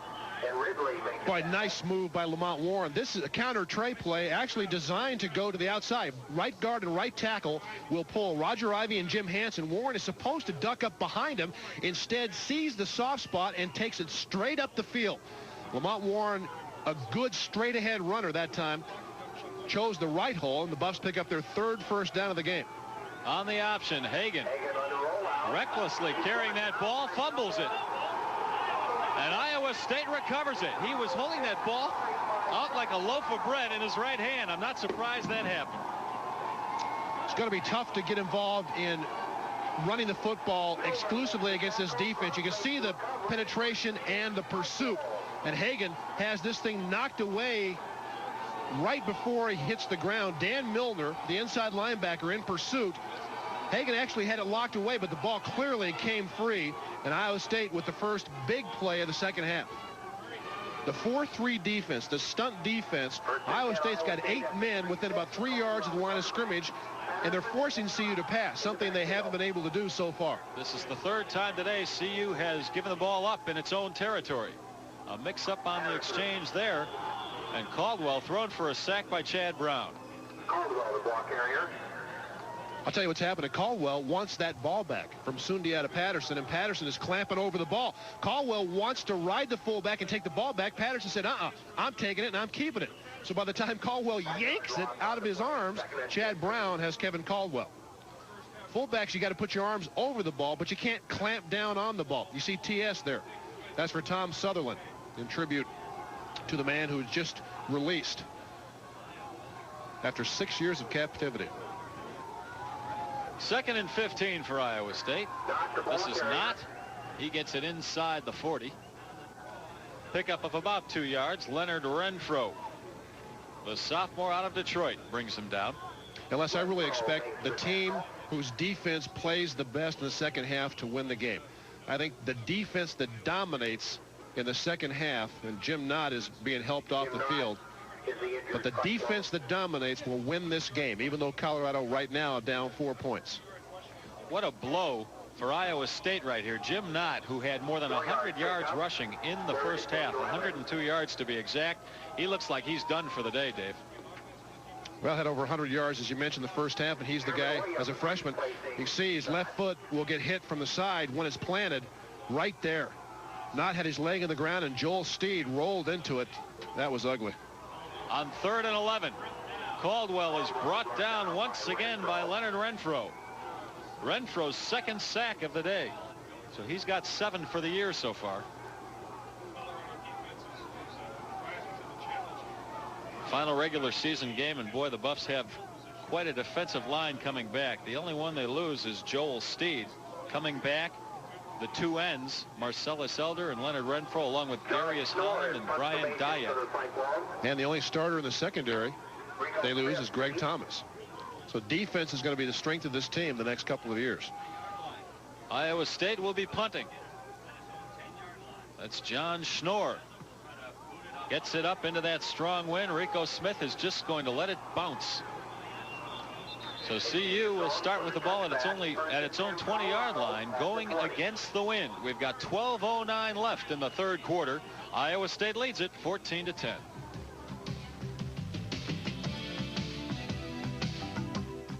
In a very cold, very windy Ames, Iowa. 12:09 to go in the third quarter. The Buffs are down 14-10 with the ball at their own 20-yard line. Darian Hagan keeps it, gets about a yard. This Iowa State defense is really jacked up, led by Dan Milner. Well, they're playing well, but the scheme of the defense right now is what's dictating the Colorado connect. You can count the players in the screen there. You see at least 7. Hagan with the option down the line, and nobody touches the inside linebacker. He looked like he was thinking of pitching it as he went down. I know. 2nd and 9.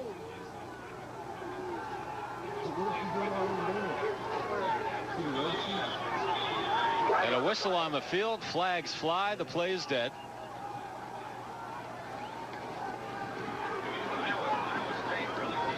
Darian Hagan still has not completed a pass today. He was 0-4 in the first half. And this is the first time the Buffs are touching the ball in the second half.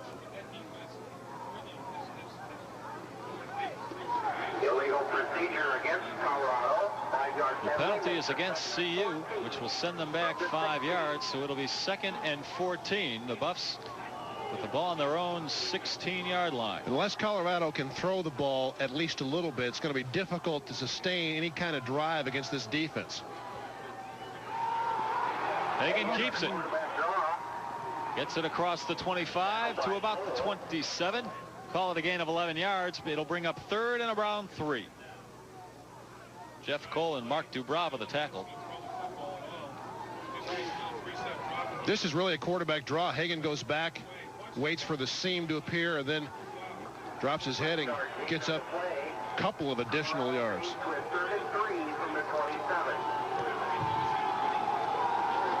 Bill McCartney very, very concerned right now. The Big 8 co-championship at stake. Hagan pitches to Warren. Gets his footing, then gets the first down and more across the 40-yard line. Larry Radigan brought him down. Boy, Lamont Warren has got an extra gear. Hagan with the quick pitch. Watch how quickly this ball is pitched, even before Darian is challenged. And Warren sees the crease and turns it up. A good block by Charles Johnson right there, who gets just enough of Mark Dubrava, the free safety, to allow Lamont Warren to skirt through the hole. 1st and 10 for the Buffs from their own 40. Warren again gets nothing. You know, that last play, Dave, was a prime example of what we were talking about earlier, how when you run the option as your primary form of offense, it's very difficult in these conditions. Warren had to take a couple or 3 steps running towards the sideline before he could stop, plant the foot, and move upfield. Yep, and again, not to be redundant, but difficult against this scheme of defense. When you see at the line of scrimmage, count how many yellow helmets, gold helmets, whatever color there are. You'll see a lot of guys within 4 or 5 yards of the line of scrimmage we can't see from that shot. 2nd and 8 for CU. Hagan with a wide open Charles Johnson, the first completion of the afternoon for CU into Iowa State territory at about the 43-yard line. And this is what I'm talking about. This is pitch and catch. In normal conditions, Colorado would be able to throw the ball against this defense. But because of the cold, it's been tough. You see how open Charles Johnson is. Sean Walker, the cornerback, all by himself out there. These guys are all by themselves out there as well. You have got to be kidding me. Somebody get the straitjackets, please. CU, Lamont Warren. If he can get to the sideline, well, he's brought down at the 20. Mark Dubrava, the final stand for Iowa State. If he doesn't take care of Lamont Warren, Lamont is into the end zone. course, after they complete the big pass, a good job. Ivy with a good block. Hansen, an excellent block, and Warren makes one man miss. And Mark Dubrava, the free safety, who is probably the best tackler Iowa State has in their club, comes over and saves the touchdown. Well, Lamont Warren runs the ball in the snow as if he's been doing it all his life, when in fact he's from Englewood, California. This is James Hill, who has been running in the snow all his life. He's from Widefield, Colorado, and he's down to the 10-yard line. Dan Watkins brought him down. Boy, if you want to play wide receiver in Division I football in college, you got to be willing to block. James Hill with a nice cutback. Now look to the right side of your screen, number 9 in a white jersey, blocking, and he'll get run right over. Charles Johnson is trying to escort James Hill down the field. Then Hill picks up another Colorado first down. First and goal from the 9. CU down 14-10. Lamont Warren. A nice cutback. He is almost down to the 5-yard line. Call it a pickup of 4. Mark Dubrava stops him. CU started with the ball back at its own 20-yard line. 1-yard gain. And the burner is the most popular instrument out there. Lots of friends today. Chip is even having trouble finding his footing.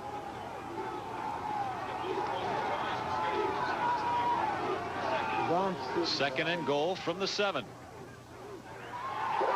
Warren this time throwing for a loss. It was Troy Peterson penetrating that line. A freshman meets freshman, and Troy Peterson came through so quickly. He was untouched. Watch number 70 come from the left side of the screen. There's a blown assignment there as Peterson's in the backfield and corrals Lamont Warren. This is Peterson's first start of the year. He earned it after a fine game against Nebraska last week, in which he had 8 tackles.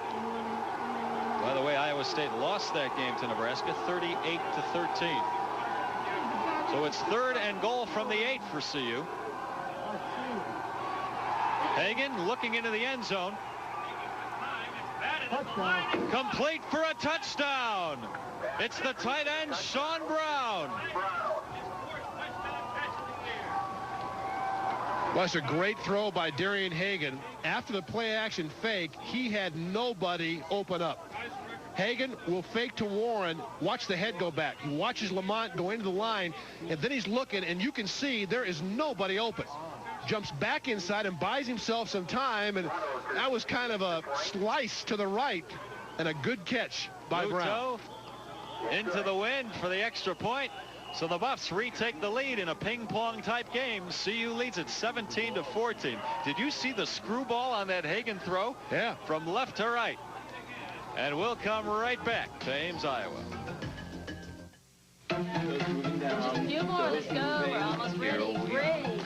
Phil, how's sales doing with their presentation? We're ready. When your department has to deliver, call Kinko's, the copy center. We take care of the copies so you can take care of business. Now you can get the highest quality copies in town delivered right to your door. Just call Kinko's, the copy center. We pick up your originals and deliver clear quality copies directly to you. No more traffic, no more lines. Depend on Kinko's. We pick up and deliver. For 1992, there's a snowmobile that has a powerful 190 horsepower engine. Jeep Cherokee Laredo, the snowmobile with 4 doors, shift on the fly 4-wheel drive, and available ABS brakes. And right now, save up to $26.25 with package discounts and cash back on one of America's most popular snowmobiles. See your local Jeep Eagle dealer. Once again, it's Hyde Park for the holidays. Hyde Park for Cartier. Watches that tell time and a great deal more. The Santos, the world's first wristwatch. The Tank Watch, a tribute to heroes, now your tribute to him. And Cartier's 21 watch, a bold look ahead to the 21st century.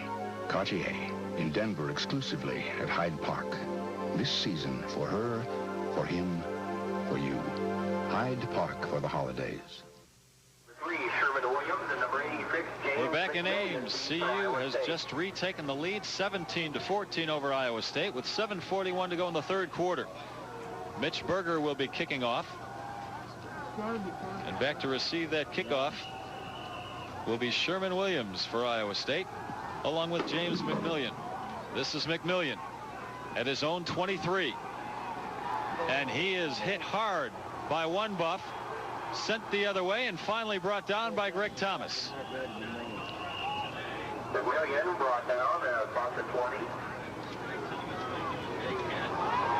I think that's the first kick or punt that we've had returned all day. Because of that swirling wind, none of the receivers want to gather one in, or at least attempt to gather one in. Look at this. These folks haven't gotten enough of it coming to the stadium. They paint themselves in snow. They ski in Ames. Well, I guess if you're dressed warmly enough. 1st and 10 for Iowa State at its own 20-yard line. Kevin Caldwell, the freshman, is a quarterback. He's keeping it. And Greg Biekert brings him down. I guess you can give Biekert credit for a sack. I believe it was behind the line of scrimmage. Tell you what we're seeing, Les, the last series and the first play here, we've seen the Colorado defense start to show signs of dominating the game. And you win games most times, and especially when you're on the road, with good, solid defense, something that we didn't see from Colorado in the first half. Well, one thing the Buffs don't have to worry about today is taking the crowd out of the game, because there isn't much of a crowd. A couple hundred, I'd say, and that may be a pine high. A loss of 1 on that last play. 2nd and 11.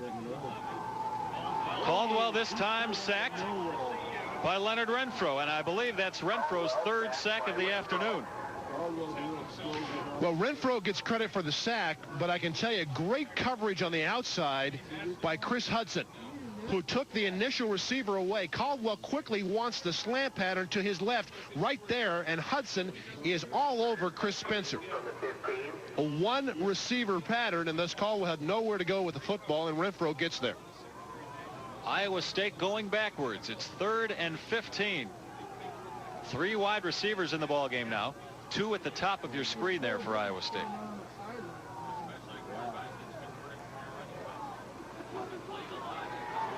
Caldwell tucks the ball in, and he's hit by Biekert, well short of the first down, about 5 yards short, so Iowa State will have to punt. Fortunately for the Cyclones, there is a cyclone-type wind behind them right now. Second consecutive stop by the Buff defense, and Greg Biekert has been everywhere on the field today. Rico Smith is back to receive the punt.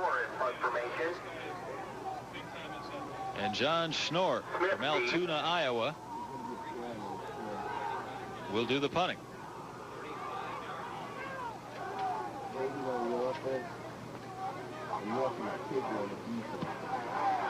Schnorr with a bit of a line drive. Rico Smith will have a chance to return it. Has room up the middle. And is finally dragged down at his own 42-yard line. If they give him forward momentum, that ball will be placed at about the 48. Excuse me, the 45. We're going to take a break in Ames with 5:10 to go in the 3rd quarter. CU leads it by 3.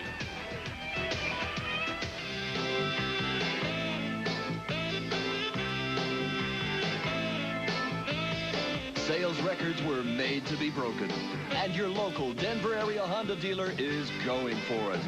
Now's the time to buy a new Civic, Accord, or Prelude, because they're priced to move. Go for it and save. Honda, the leader of the pack.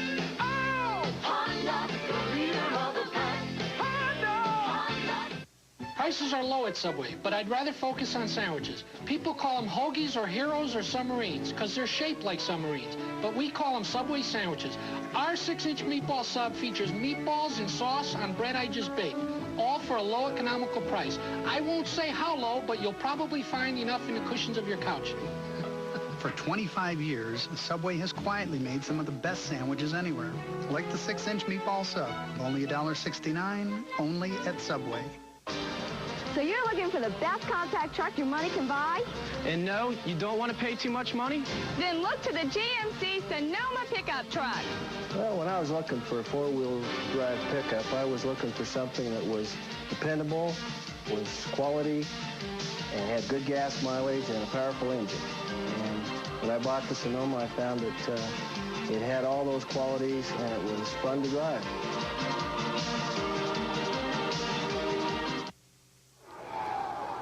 Well, here's a new concept.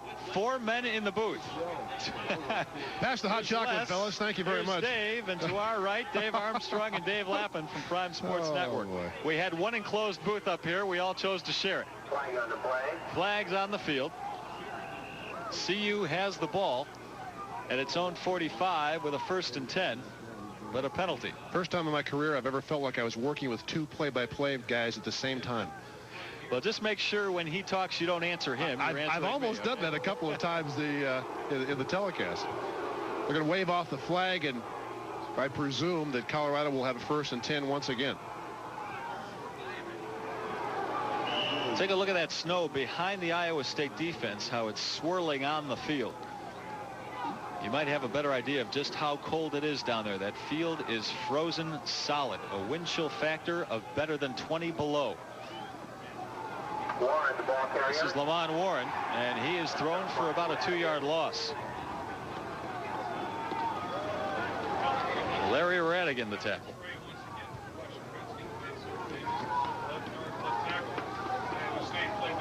Iowa State defensively, the 4-3 stunt. You can see at the snap of the ball, guys are moving in different directions. They give Colorado a lot of different looks up front. And the counter tray that time played very well defensively. Here's a youngster that says, I'm just going to enjoy myself out here. We don't see snow like this in November too many times in Ames. Forget the game. We're going to have fun in the snow. 2nd and 11 for CU from its own 44. We've got less than 4.5 minutes to go, 3rd quarter. This is Warren on the pitch. Stays on his feet. Gets a few more yards and out of bounds at about midfield. But he's about 5 yards short of the 1st down. Second time that Darian Hagan has quick pitched the football. What a great job by James Hill. Watch the fullback, number 33, who initially is going to lead Warren outside. Then he feels pressure inside and stops and picks up the linebacker. Warren ducks around the block of Michael Westbrook and picks up about 6 yards on a play that looked like it might go for 1 or 2. It's 3rd and 4 for the Buffs. They're at the Iowa State 49. Hagan incomplete. The intended receiver, Sean Brown, who was wide open. So the Buffs bring on the punting unit. Lamont Warren limping off the field. I wonder if he's hurt badly. Well, he is one tough football player. Played the last couple of weeks with a dislocated shoulder and just would not come out of the lineup.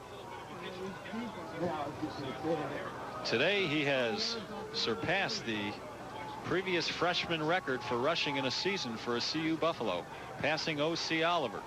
Mitch Berger in the meantime, a low punt into the wind, a pretty good punt considering the conditions, and that ball is downed at about the 15-yard line. 14-yard line, 1st and 10, Iowa State.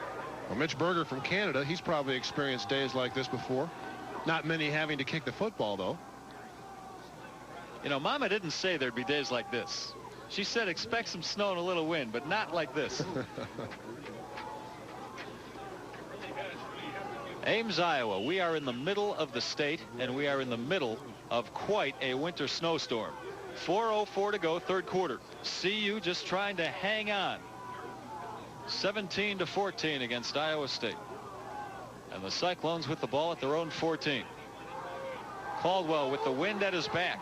Has an open receiver. It's complete to Chris Spencer across the 25-yard line to about the 27. Caldwell again wants to go to the left side. Spencer on just a delay undercut from the right side is all by himself. And had Caldwell put this thing where Spencer could have kept his feet, he might have gained an additional 10 to 12 yards. Spencer comes from a very athletic family. His sister is a starter on the basketball team at Creighton University, located in Omaha. 1st down for the Cyclones at their own 27. Caldwell showing a lot of poise for a freshman, finally run out of bounds by Ted Johnson, another freshman. Caldwell with a couple of yards on that play.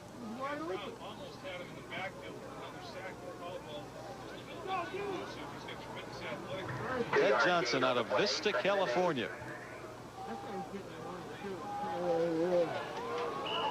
Well, I'll tell you, if he had visited CU or a CU game last year under these conditions, he might have ended up playing for UCLA or USC. 2nd and 8 for Iowa State. Caldwell keeps it across the 30, a couple yards. Greg Biekert once again. Boy, we've been calling his name a lot again today. As I told you previously, he had a game last week of 22 tackles. You can tell Colorado making a couple of adjustments. Biekert actually gives Caldwell the look that he's playing the pitch man, and yet able to come back inside and helped by Greg Biekert. Biekert 6'3" and 220 pounds. He's actually closer to 230 now, so he's not light in the middle. Greg Biekert able to take on bigger and stronger offensive guards and continue to make plays. Next year, you're sure to see his name on the list of Butkus Award nominees. Best linebacker of the nation. Ronnie Woolfolk with his 2nd sack of the afternoon. Back at the 20-yard line. Call it a 10-yard loss. Same play that Woolfolk got his previous sack on. Colorado has turned the outside linebacker loose, so the play action fake. Normally Woolfolk would be chucking the tight end and then releasing. Now the second half he has been on the go from the snap, and Caldwell never had a chance. Woolfolk recruited out of Detroit as a quarterback. Then he moved to linebacker. Then back this spring, he was put at the quarterback position again because CU had a shortage because of injuries, and now he's back at what looks like his natural position, linebacker. Iowa State will have to punt the ball. Rico Smith back to receive it at about his own 30. And he will have a chance to run this back, but he lets the ball drop. Smith playing it conservatively, and the ball is down at approximately the CU 33. We've got 2:01 to go in the third quarter. CU leads it 17-14. This telecast is a copyrighted presentation of KCNC and the National Broadcasting Company. It's intended solely for the private use of our audience. Any rebroadcast or retransmission of this telecast without the express written consent of KCNC is prohibited. You know, we normally read that a lot earlier in the telecast. I think our director's lips were frozen, however. Forgot to tell me to do that. Lamont Warren up the middle, a lot of room, and across the 45-yard line. Mark Dubrava finally the tackle. Good job by the Colorado offensive line that time, just getting a nice push up front. Before today's game, the longest run from scrimmage by Colorado this year was James Hill going for 37 yards. Warren has already gone for 74 and a touchdown in the first half. And you're going to see him get better and better in the next 3 years. He gives them explosive ability in the backfield, and he's only a freshman. A pickup of 13. It's 1st and 10 from the Buffs' 46. James Hill hit early and then hit often. The first man with his arms wrapped around him is Mark Dunn.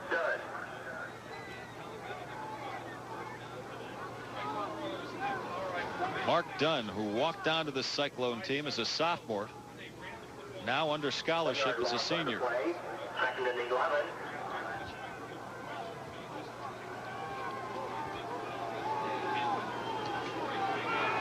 A loss of 1 yard on that play. It's 2nd and 11. We've got 1:05 to go in the third quarter.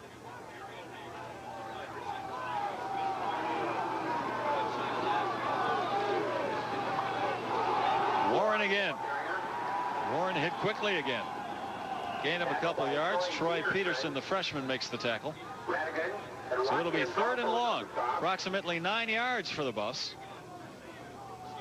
Well, you've seen Iowa State on this particular series really gamble defensively. I'm sure Jim Walden feels if Colorado able to knock it down and in for a touchdown, and thus would be 10 points ahead, it might be tough for his offense to generate 2 scoring drives. So defensively, you want to lay it on the line here, and 1st and 2nd down, the Cyclones have done quite well. Well, this is a big play for Iowa State here. If they can stop the Buffs, it forces the Buffs to punt into the wind, and they do just that. Hagan thrown down by Dan Watkins back at his own 40-yard line. It'll bring up 4th down for the Buffs, and the punting unit does come onto the field. Well, Watkins leads this team in sacks. And that time, again, Iowa State gambling a bit. Watkins comes from the left side of the screen. This is going to be a draw again, I think, as Hagan tucks it down. Absolutely. And Watkins, left side of the formation, almost gets Darian Hagan away from that football. And Iowa State has called timeout, forcing Colorado to punt into the wind with 13 seconds left here in the third quarter. Smart call by Iowa State coach Jim Walden, forcing CU to kick that ball into the wind. CU leads it 17-14. Jack Trice Field at Cyclone Stadium. A day not fit for dogs, but this one is out. The fourth quarter, Tennessee 16, Kentucky 7. Tell you what, I bet he'd rather be inside, and the guy on the other end of the leash can go outside, huh? Boxers, no long hair there. Mitch Berger will be punting to James McMillian. It's a fake. No, Berger decides to punt it. A little running start, and it was a very prudent move because that punt will rest down at the Iowa State 5-yard line. Took me a second to figure out exactly where it was. We're going to take a break and reassess at the end of the third quarter. CU leads it by 3. From coast to coast, Dodge Caravan has happily served more families than any other minivan. But we've made it even better because we've come up with an all-wheel drive Dodge Caravan. So now you not only get a vehicle loaded with safety features, including the first minivan airbag, you've got one that automatically handles just about anything the weatherman can throw at it. No shifting, no levers, no sweat. Now ask your Dodge dealer about the security of Caravan's ultimate guarantee. It's the great gift sale at Gart Brothers. Gotta get the guards. Gotta pick a present? The Marcy Apex combines all the stations of a health club in one machine. Only $699.99. Give official heavyweight free sweats from their favorite NFL, NBA, professional baseball, or college team. Only $44.99. It's the great gift sale at Gart Brothers. Gotta get the guards. It's one of the world's largest construction projects, and it's right in our own backyard. Within the next year, it will employ 7,500 people. It's Denver International Airport. Join Luann Aiken each Wednesday at 5 for Airport Watch, only on News 4. Today's game is brought to you in part by Grease Monkey, a proud company for Colorado, and also by Subway Sandwiches and Salads, and by your Denver area Honda dealers. Unlike the National Football League, once the ball is snapped in the NFL, you have to wait until the punt is kicked. But in college football, you can take off immediately. So with Berger feeling the bad snap and they're thinking, hey, I might run this, then makes a good decision, realizing he can't pick up over 10 yards, punts it, and everybody in a white shirt is well downfield and thus able to cover the football. Got a nice kick there. In the NFL, right? No, in the NFL, you've got to wait, as I said, until the ball is kicked before you leave the line of scrimmage. Iowa State has 97 yards to go. They're starting with it at their own 3. Flags on the field. Flag on the play. And temper's flaring a bit also. If I didn't know better, I'd swear it was starting to clear here in Ames. Do you get that impression, or is it maybe I'm starting to become less than lucid? It might be easier to see, but it's not any easier to stay warm. It might be clearing, but it's not getting warmer. All right, I'll give you that. Now, you're right. The wind isn't swirling as it has been in the past. It's brighter, almost. Colorado nailed from offsides. First and 5, Iowa State from the 8.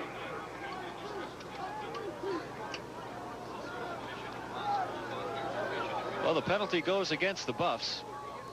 A 5-yard mark-off for offside, so it's 1st and 5 for the Cyclones. Kevin Caldwell, the freshman, still at quarterback. He's been there all day. Their 3rd-string quarterback. Williams, the ball carrier. This is Sherman Williams. Doesn't get much. Williams now doing most of the duty at tailback. Now that Jim Knott is out of the game. Knott gained 102 yards in the first half, but came off injured in the 3rd quarter. Greg Beekert there trying to straighten out Joel Steed's headgear, where those little pull things up over your head under the helmet. Sometimes the helmet can move and the thing goes down over your eyes. 2nd and 4. 2nd and 4 for the Cyclones from their own 9.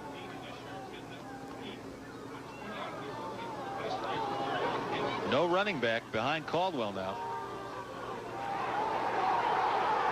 He does it himself. And a nice tackle from behind. Caldwell running. I believe it's Leonard Renfro who did it. Boy, Renfro having quite the game this afternoon. Timeout for a measurement. Very close to the first down, and they are going to bring out the sticks.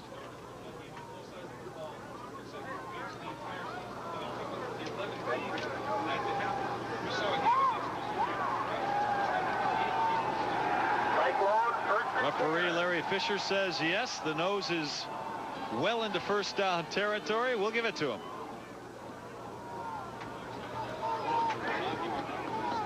Judging from how long it took to call that play, the offensive coordinator for the Cyclones, I would think this is probably going to be a pass. Usually runs don't take that long to explain. A lot of animation there on the sideline. We'll wait and see. Either that or his brain is frozen and he couldn't make a decision. That would be most possibly likely so. on a day like today. 1st and 10 for the Cyclones on their own 13. And you are right, Dave. He was looking to throw. Nobody was open. And Renfro knocks Caldwell out of bounds. Chad Brown also there. And Colorado's done a better job. You see Chad Brown smiling after he got up. Much better job containing Kevin Caldwell.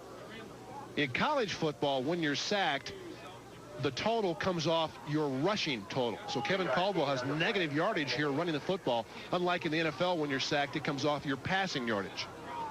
2nd and 8.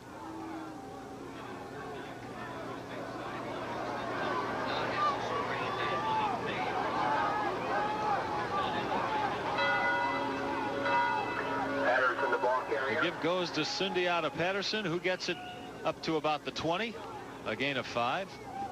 And word from the Iowa State sideline is Jim Knott has a sprained ankle and probably will not return to the game. 6'5", 270. Sundiata Patterson, the fullback, gets caught underneath and almost surfaces downfield here.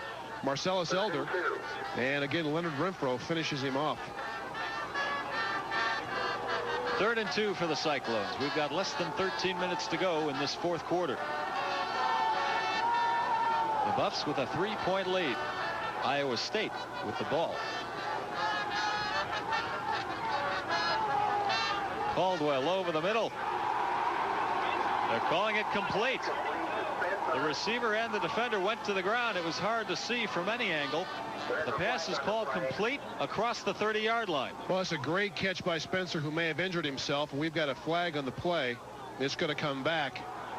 Holding against the Cyclones. The initial throw there, if the tight end is open, Caldwell will take him on the right side. He waits for the hook to open up. The ball fluttering in, and Spencer goes down on the turf. That hurts. Ronnie Bradford right there to make the play, but a nice catch by Spencer, and unfortunately for the Cyclones, it will go for naught. Well, all that debate for nothing. Iowa State is called for holding, so that ball will come back.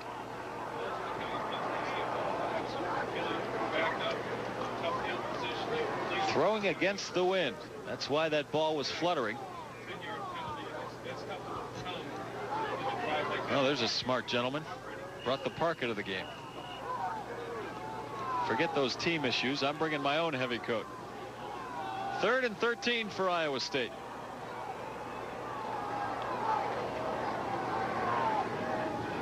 And a timeout called by Caldwell. He doesn't like what he sees. With 12:29 to go in the final quarter. CU just trying to hang on to that top spot in the Big 8. Right now tied with Nebraska. A CU win will assure them of a share of the Big 8 lead. It will also assure them of going to either the Orange Bowl or the Blockbuster. And we'll be right back in Ames.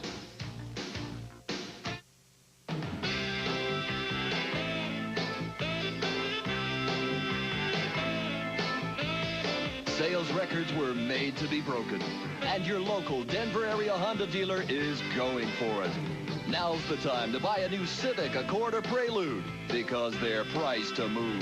Go for it and save. Honda, the leader of the pack. Oh, Honda, the leader of the pack. Honda. Price prices are low at Subway, but I'd rather focus on sandwiches. People call them hoagies or heroes or submarines because they're shaped like submarines, but we call them Subway sandwiches. Our 6-inch meatball sub features meatballs and sauce on bread I just baked, all for a low economical price. I won't say how low, but you'll probably find enough in the cushions of your couch. For 25 years, Subway has quietly made some of the best sandwiches anywhere, like the 6-inch meatball sub, only $1.69, only at Subway.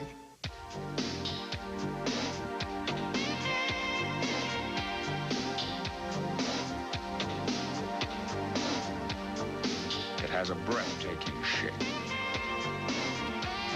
It has new overhead cam power and standard anti-lock brakes.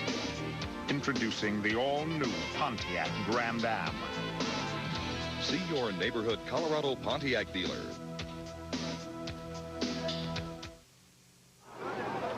Jack Trice Field in Ames, Iowa. The grounds crew actually roped off the upper deck here at the field, but these fans found their way up. I don't know why they'd want to, because the wind hits them that much harder up in the stands. Only about 250 people showed up to this game today. It's 3rd and 13 for Iowa State. Caldwell in trouble. Does the smart thing, probably. Nobody open in the backfield. I should say downfield, so Caldwell just runs out of bounds. That'll bring up 4th down for the Cyclones. Coverage good that time downfield, and Caldwell really feeling the pressure initially from Woolfolk on the outside, which forces him underneath. Ronnie Woolfolk will come from the right side and force Caldwell to step up underneath. Marcellus Elder then chasing Caldwell. As Kevin tried to throw the ball or look downfield, you're right, Les, nobody opened up and he had to run out of bounds. Pretty good coverage downfield by Colorado. John Schnoor, very dangerous situation for the Cyclones, punting into a stiff wind. That ball might have been tipped. Very short kick. Rico Smith will let it go. But the Buffs will have the ball in Iowa State territory at about the 46-yard line. 12:09 to go, final quarter. Buffs lead it by 3 with a chance to make it more.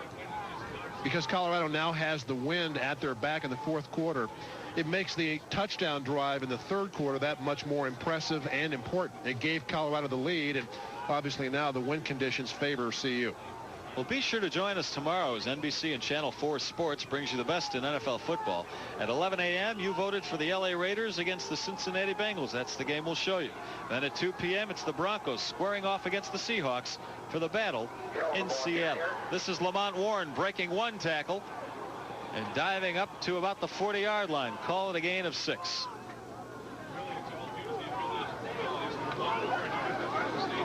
Yeah, that Bronco game starts at 2 o'clock against Seattle tomorrow. We talked about Lamont Warren's strength. Watch this. Breaks a tackle there, keeps his feet moving, breaks a tackle there into the secondary, and he's only going to get stronger as he matures. I did want to mention that coverage tomorrow starts at 10 a.m. with Broncos beat, followed by the NFL Live at 10:30. This is Warren again. He gets about another 8 yards. And the first down for CU. Why, Dave, you can feel the momentum swing CU's way. Doesn't look like anything is going to stop them right now. Well, Warren is a glider, and it's tough to glide in these conditions, and yet watch him. Kind of leans to the outside, picks the legs up. Lamont Warren is going to be a terrific player. The footing actually is a little better now because the wind has blown most of the snow off the field. That time the Buffs go up the middle on first down. James Hill gets a couple. The bad news is they've got to ride those things home. Well, if you're with the wind, you don't even have to pedal. Need some studs in the back of those tires.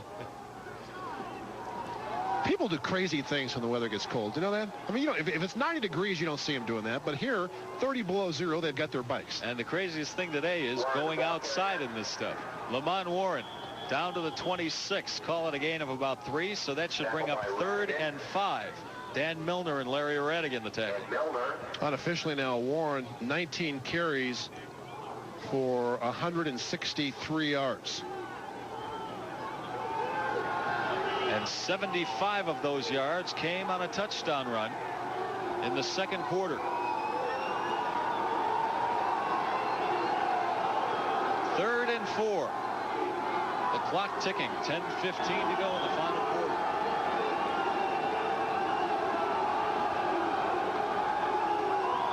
Mark Henry in motion. They give this to Warren, and he is racked up quickly. Bring up 4th down. Larry Radigan again, along with Dan Watkins right there, number 41.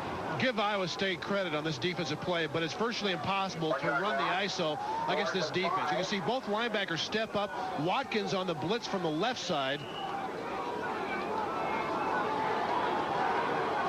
They did a good job with the line of scrimmage. Pat Bluto in for the field goal attempt. This will be a 44-yard attempt.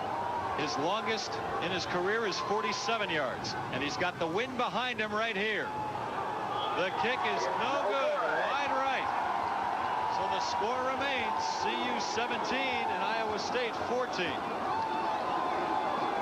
Well, Bluto hit that ball well. I don't even think he pushed it. I think he just hit it dead right, and it missed by a couple of feet outside the right upright.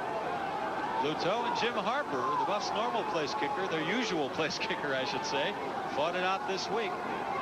Bill McCartney put him head-to-head. Bluto won the job this week. Normally, he's a barefooted kicker. He's not going to take that chance here. The windshield the way it is. So the Buffs lead it 17-14, 9:26 to go in the game. And Iowa State with the ball on its own 27. Caldwell hit by both Beekert and Leonard Renfro.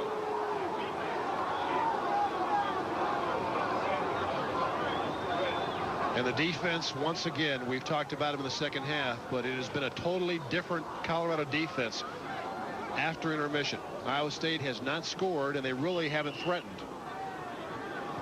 There's been only one score this second half, and it was put in by the Buffs. Darian Hagan to Sean Embry touchdown pass. And Hagan, with that pass, tied the CU record, all-time record for touchdown passes thrown in a career. He's tied with Steve Vogel. 2nd and 9 for Iowa State. Caldwell with 2 fakes. That ball is incomplete. Knocked away by Greg Beekert, the linebacker. The reason you're seeing Kevin Caldwell fake at the line of scrimmage, if the initial receiver is open, he gets the football. He fakes to the right side, then he backs up and lets the play develop. This is a tight fit. Beekert, coming from left to right, almost gets there and knocks the ball away from McMillan. That throw had to be perfect. It was just a little bit off. Well, you got a good look at that Iowa State offensive line coming to the line of scrimmage. They averaged 302 pounds across. 3rd and 9. Iowa State with the ball on its own 26. Caldwell escapes one tackle, and then it gets sandwiched by Joel Steed. Brought down by Steed and Renfro. And Leonard Renfro. Iowa State in a punting situation now. Take a look at Leonard Renfro. He has been active here this afternoon. Moves down on the stunt, keeps his feet, comes directly down the line of scrimmage, and gets to Caldwell just as the young quarterback tries to turn it up. Leonard Renfro has not been blocked much this afternoon. John Schnorr to punt. Rico Smith to receive. We're under the 8-minute mark in the final quarter. Buffs lead at 17-14. Iowa State fakes the punt, but well short of the first down, so CU in very good shape right here will have the ball at approximately the Iowa State 33-yard line, starting fresh. Well, Jim Walden gambles here, but he's got to keep in mind he's playing a guy who's gambled the last couple of weeks. And the fake on 4th and about 8 just doesn't work. The snap went to the backup quarterback, Marv Seeler, but it didn't work. Sales, 1st and 10, Colorado at the 32. Buffs with the ball, 1st and 10 from the Iowa State 32. Hagan with the wind, and with an Iowa State player pressuring him, intercepted. Lester Ridley intercepted the Darian Hagan pass. And there was just nowhere to throw this football. Hagan shirks off the attempted tackle by Malcolm Goodwin and then just puts it up for grabs. And although Mark Henry was a step behind, going to be a tough throw in these conditions, even with the wind.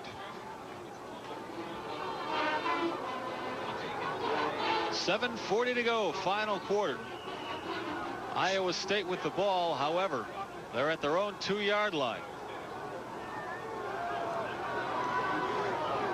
Darian Hagan has completed 3 passes on the day, 2 of them to his own teammates and 1 to Iowa State. And an Iowa State receiver jumps off sides. That's the tight end, Paul Schulte. Yeah, I tell you what, when it's this cold, you can only stay down there so long. If the snap count is what you don't think, you're going to go ahead and go anyway. And this is pretty good technique. Steps to the left leg. That's going to be a hook. They were going to run to the left side. I can almost guarantee it. Schulte was the only one that moved.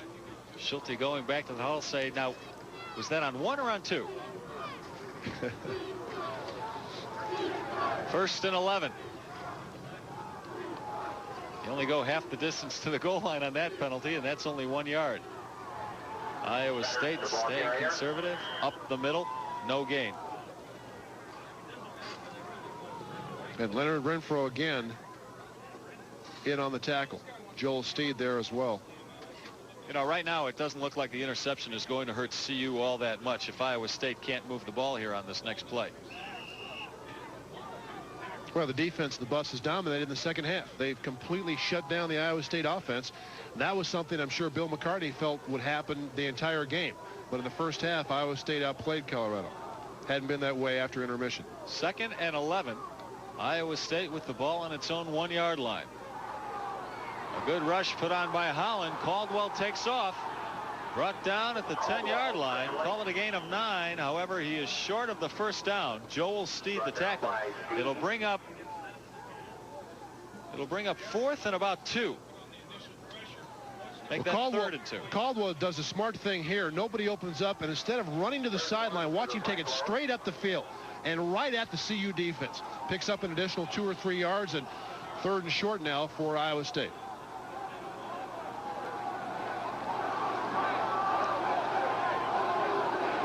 Iowa State needs 1 yard, yet they line up 3 receivers to the right of the quarterback, Caldwell. No running back behind Caldwell right now.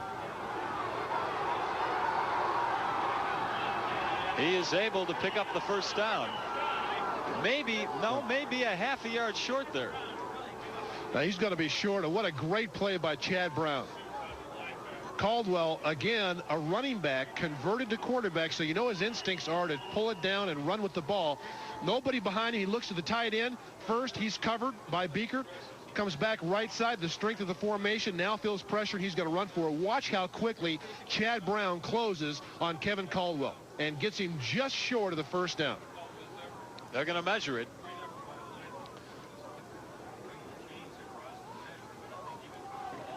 Now Jim Walton's got to decide, hey, do we punt here with a little over 6 minutes to go and down by 3? You have to. You have to kick the ball. They do get the first down. Well, I tell you, he was knocked out of bounds well short of the marker and must have got a very kind spot. I think what might have happened is the person holding the marker dropped it as he saw the play coming towards him, and it fell forward.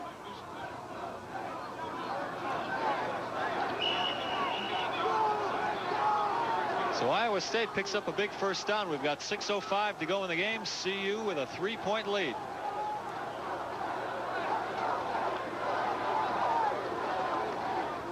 Caldwell with new life, almost intercepted. He threw it directly into the hands of Eric Hamilton. But Hamilton couldn't hang on. Boy, if he did, he had just 11 yards in front of him for the score.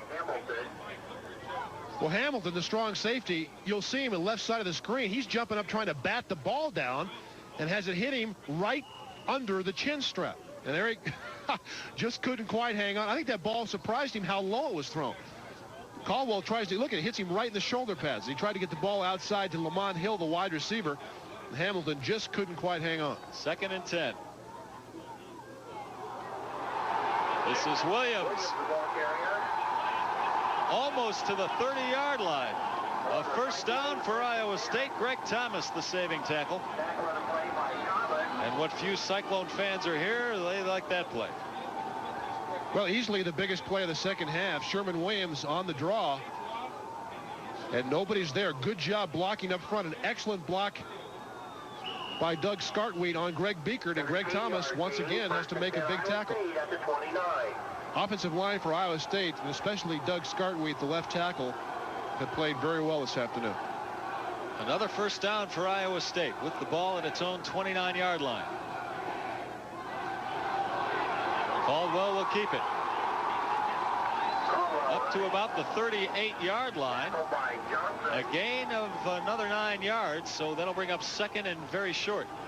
But Caldwell tucks that ball under like a tailback, doesn't he? Yeah, because that's what he is, basically. Caldwell again looks downfield and quickly said, I'm out of here.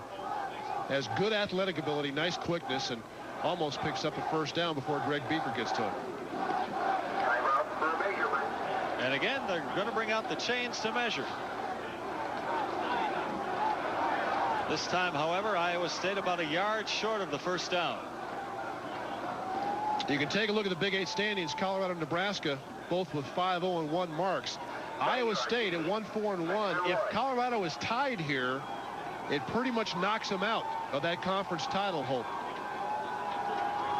And Iowa State is down 17-14 with under 5.5 to go. I think Jim Walden, if given the opportunity, would probably go for the tie. I don't think he would force a fourth down and long trying to get the touchdown. Second down and 1 for Iowa State at its own 38. This is Williams again. And he gets the first down and a little more, up to about the 44. Boy, he has some speed. He runs a 4.29 40-yard dash, or at least he did in high school. I'm sure he's not running that well today. Well, what's he run 4 yards in? Because that's about as far as he went there. The offensive line doing a good job. You see again Skartweed blocking on Beekert.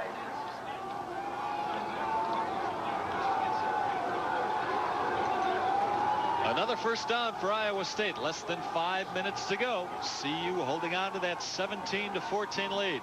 The Big 8 title at stake. Caldwell. That was a dying duck. Marcellus Elder put the pressure on. And he put Kevin Caldwell on the ground, and you see Kevin's a little bit slow getting up. Marcellus Elder, again working inside, throws off the offensive lineman, Lance Keller, and gets to Caldwell just as the ball is delivered. That wind seems to be picking up now, Dave. Blowing into Iowa State's face. Second and 10 for the Cyclones.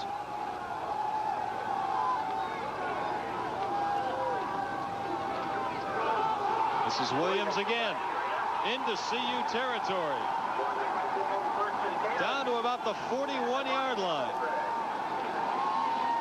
Well, this has been the best running play for Iowa State all afternoon.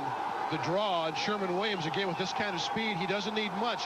The offensive line sets. It's actually a trap draw as Joel Steed gets trapped by the right guard, and Kevin Williams skirts through the hole. Good block. I was just going to say, good block that time by the right guard of the Cyclones, Tony Booth. Another first down for Iowa State. This time Caldwell hit by Chad Brown. Renfro grabbed his ankles, and Brown hit him up top. But it's a great play by Leonard Renfro. This was going to be an option, not a pass. Renfro breaks through, takes the fullback and Caldwell, stands him up. As Caldwell tries to throw the ball away, Chad Brown finishes him off. Boy, Renfro's having as good a game as I've seen any CU defender have all year. Chad Brown, the junior out of Altadena, California, finishes off the quarterback Caldwell. Second and 15, the ball at midfield.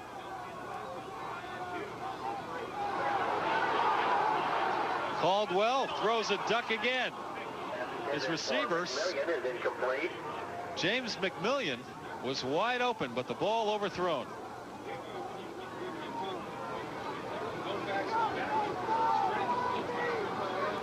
Well, Caldwell, I think because of the pressure, I believe that was Joel Steed, could not step up and really get his body into the throw. McMillian almost made a great catch.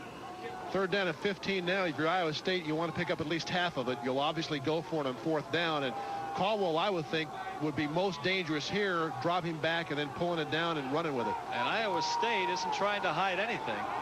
3 of the last 4 plays they've lined up without a running back. Right now they have Sherman Williams lined up behind Caldwell, and Williams gets the call. Gets a couple yards. Greg Biekert stops him. Obviously, Iowa State wanted about 7 or 8 yards in that play to make it 4th and 7 or 8, but now it's going to be 4th and 14, and in conditions like these, tough to pick up this kind of yardage. The CU defense pitching a shutout this second half. Cyclones led it 14-10 at the half. The only score coming this half by CU, and the Buffs now with a 17-14 lead. We've got 3:05 left and counting.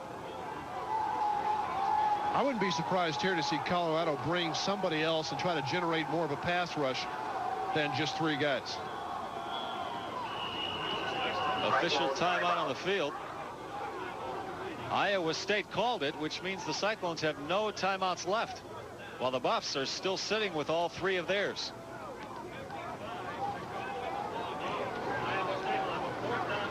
While Caldwell talks things over on the sideline with Jim Walden, we'll take a break.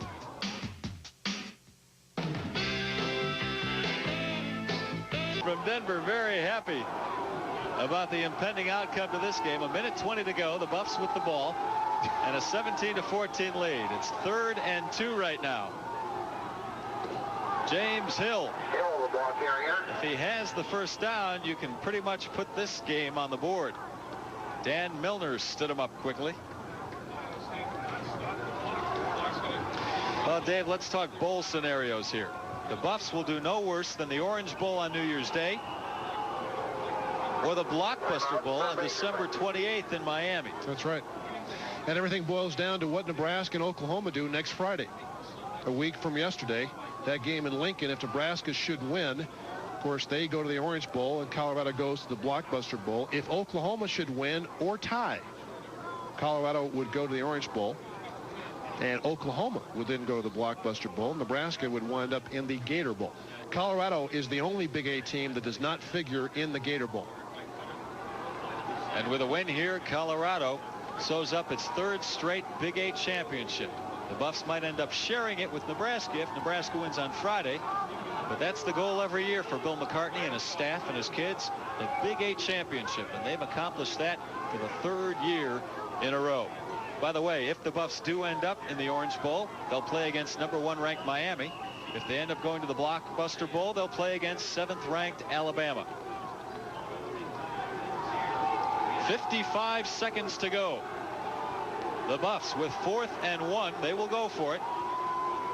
Smart of Hagan to let that clock run down. 9 seconds, 8 seconds, 7. Use all the clock you can before you snap the ball, if you do. They probably will take the penalty here. That's exactly what they do. And they take a timeout. Want to kick it here. You don't want to give Iowa State any chance of field position and maybe a chance at a long field goal. I would think you want to punt the ball, although snapping the ball in weather like this can be tough too. Buffs have the wind behind them, so they ought to get a little oomph into that kick, hoping to pin Iowa State back near its own goal line. Once again, the Cyclones with 39 seconds left and no timeouts. Orange Bowl, 5th down. What does that mean? 5th down or bust? Must be a Missouri fan. I don't think so, Les. I think those are Colorado fans. If there's a Missouri fan here in this weather at Ames, bless him. Off the wrong ramp. Yeah. Looks like Colorado is not going to punt the ball.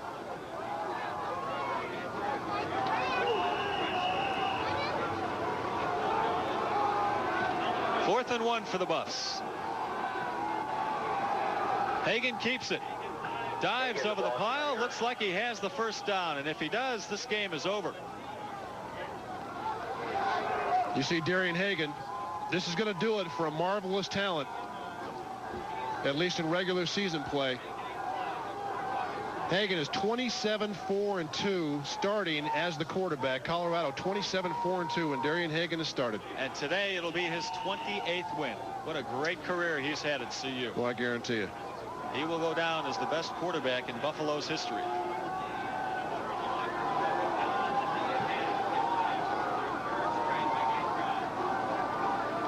They actually don't have to snap the ball if they don't want to.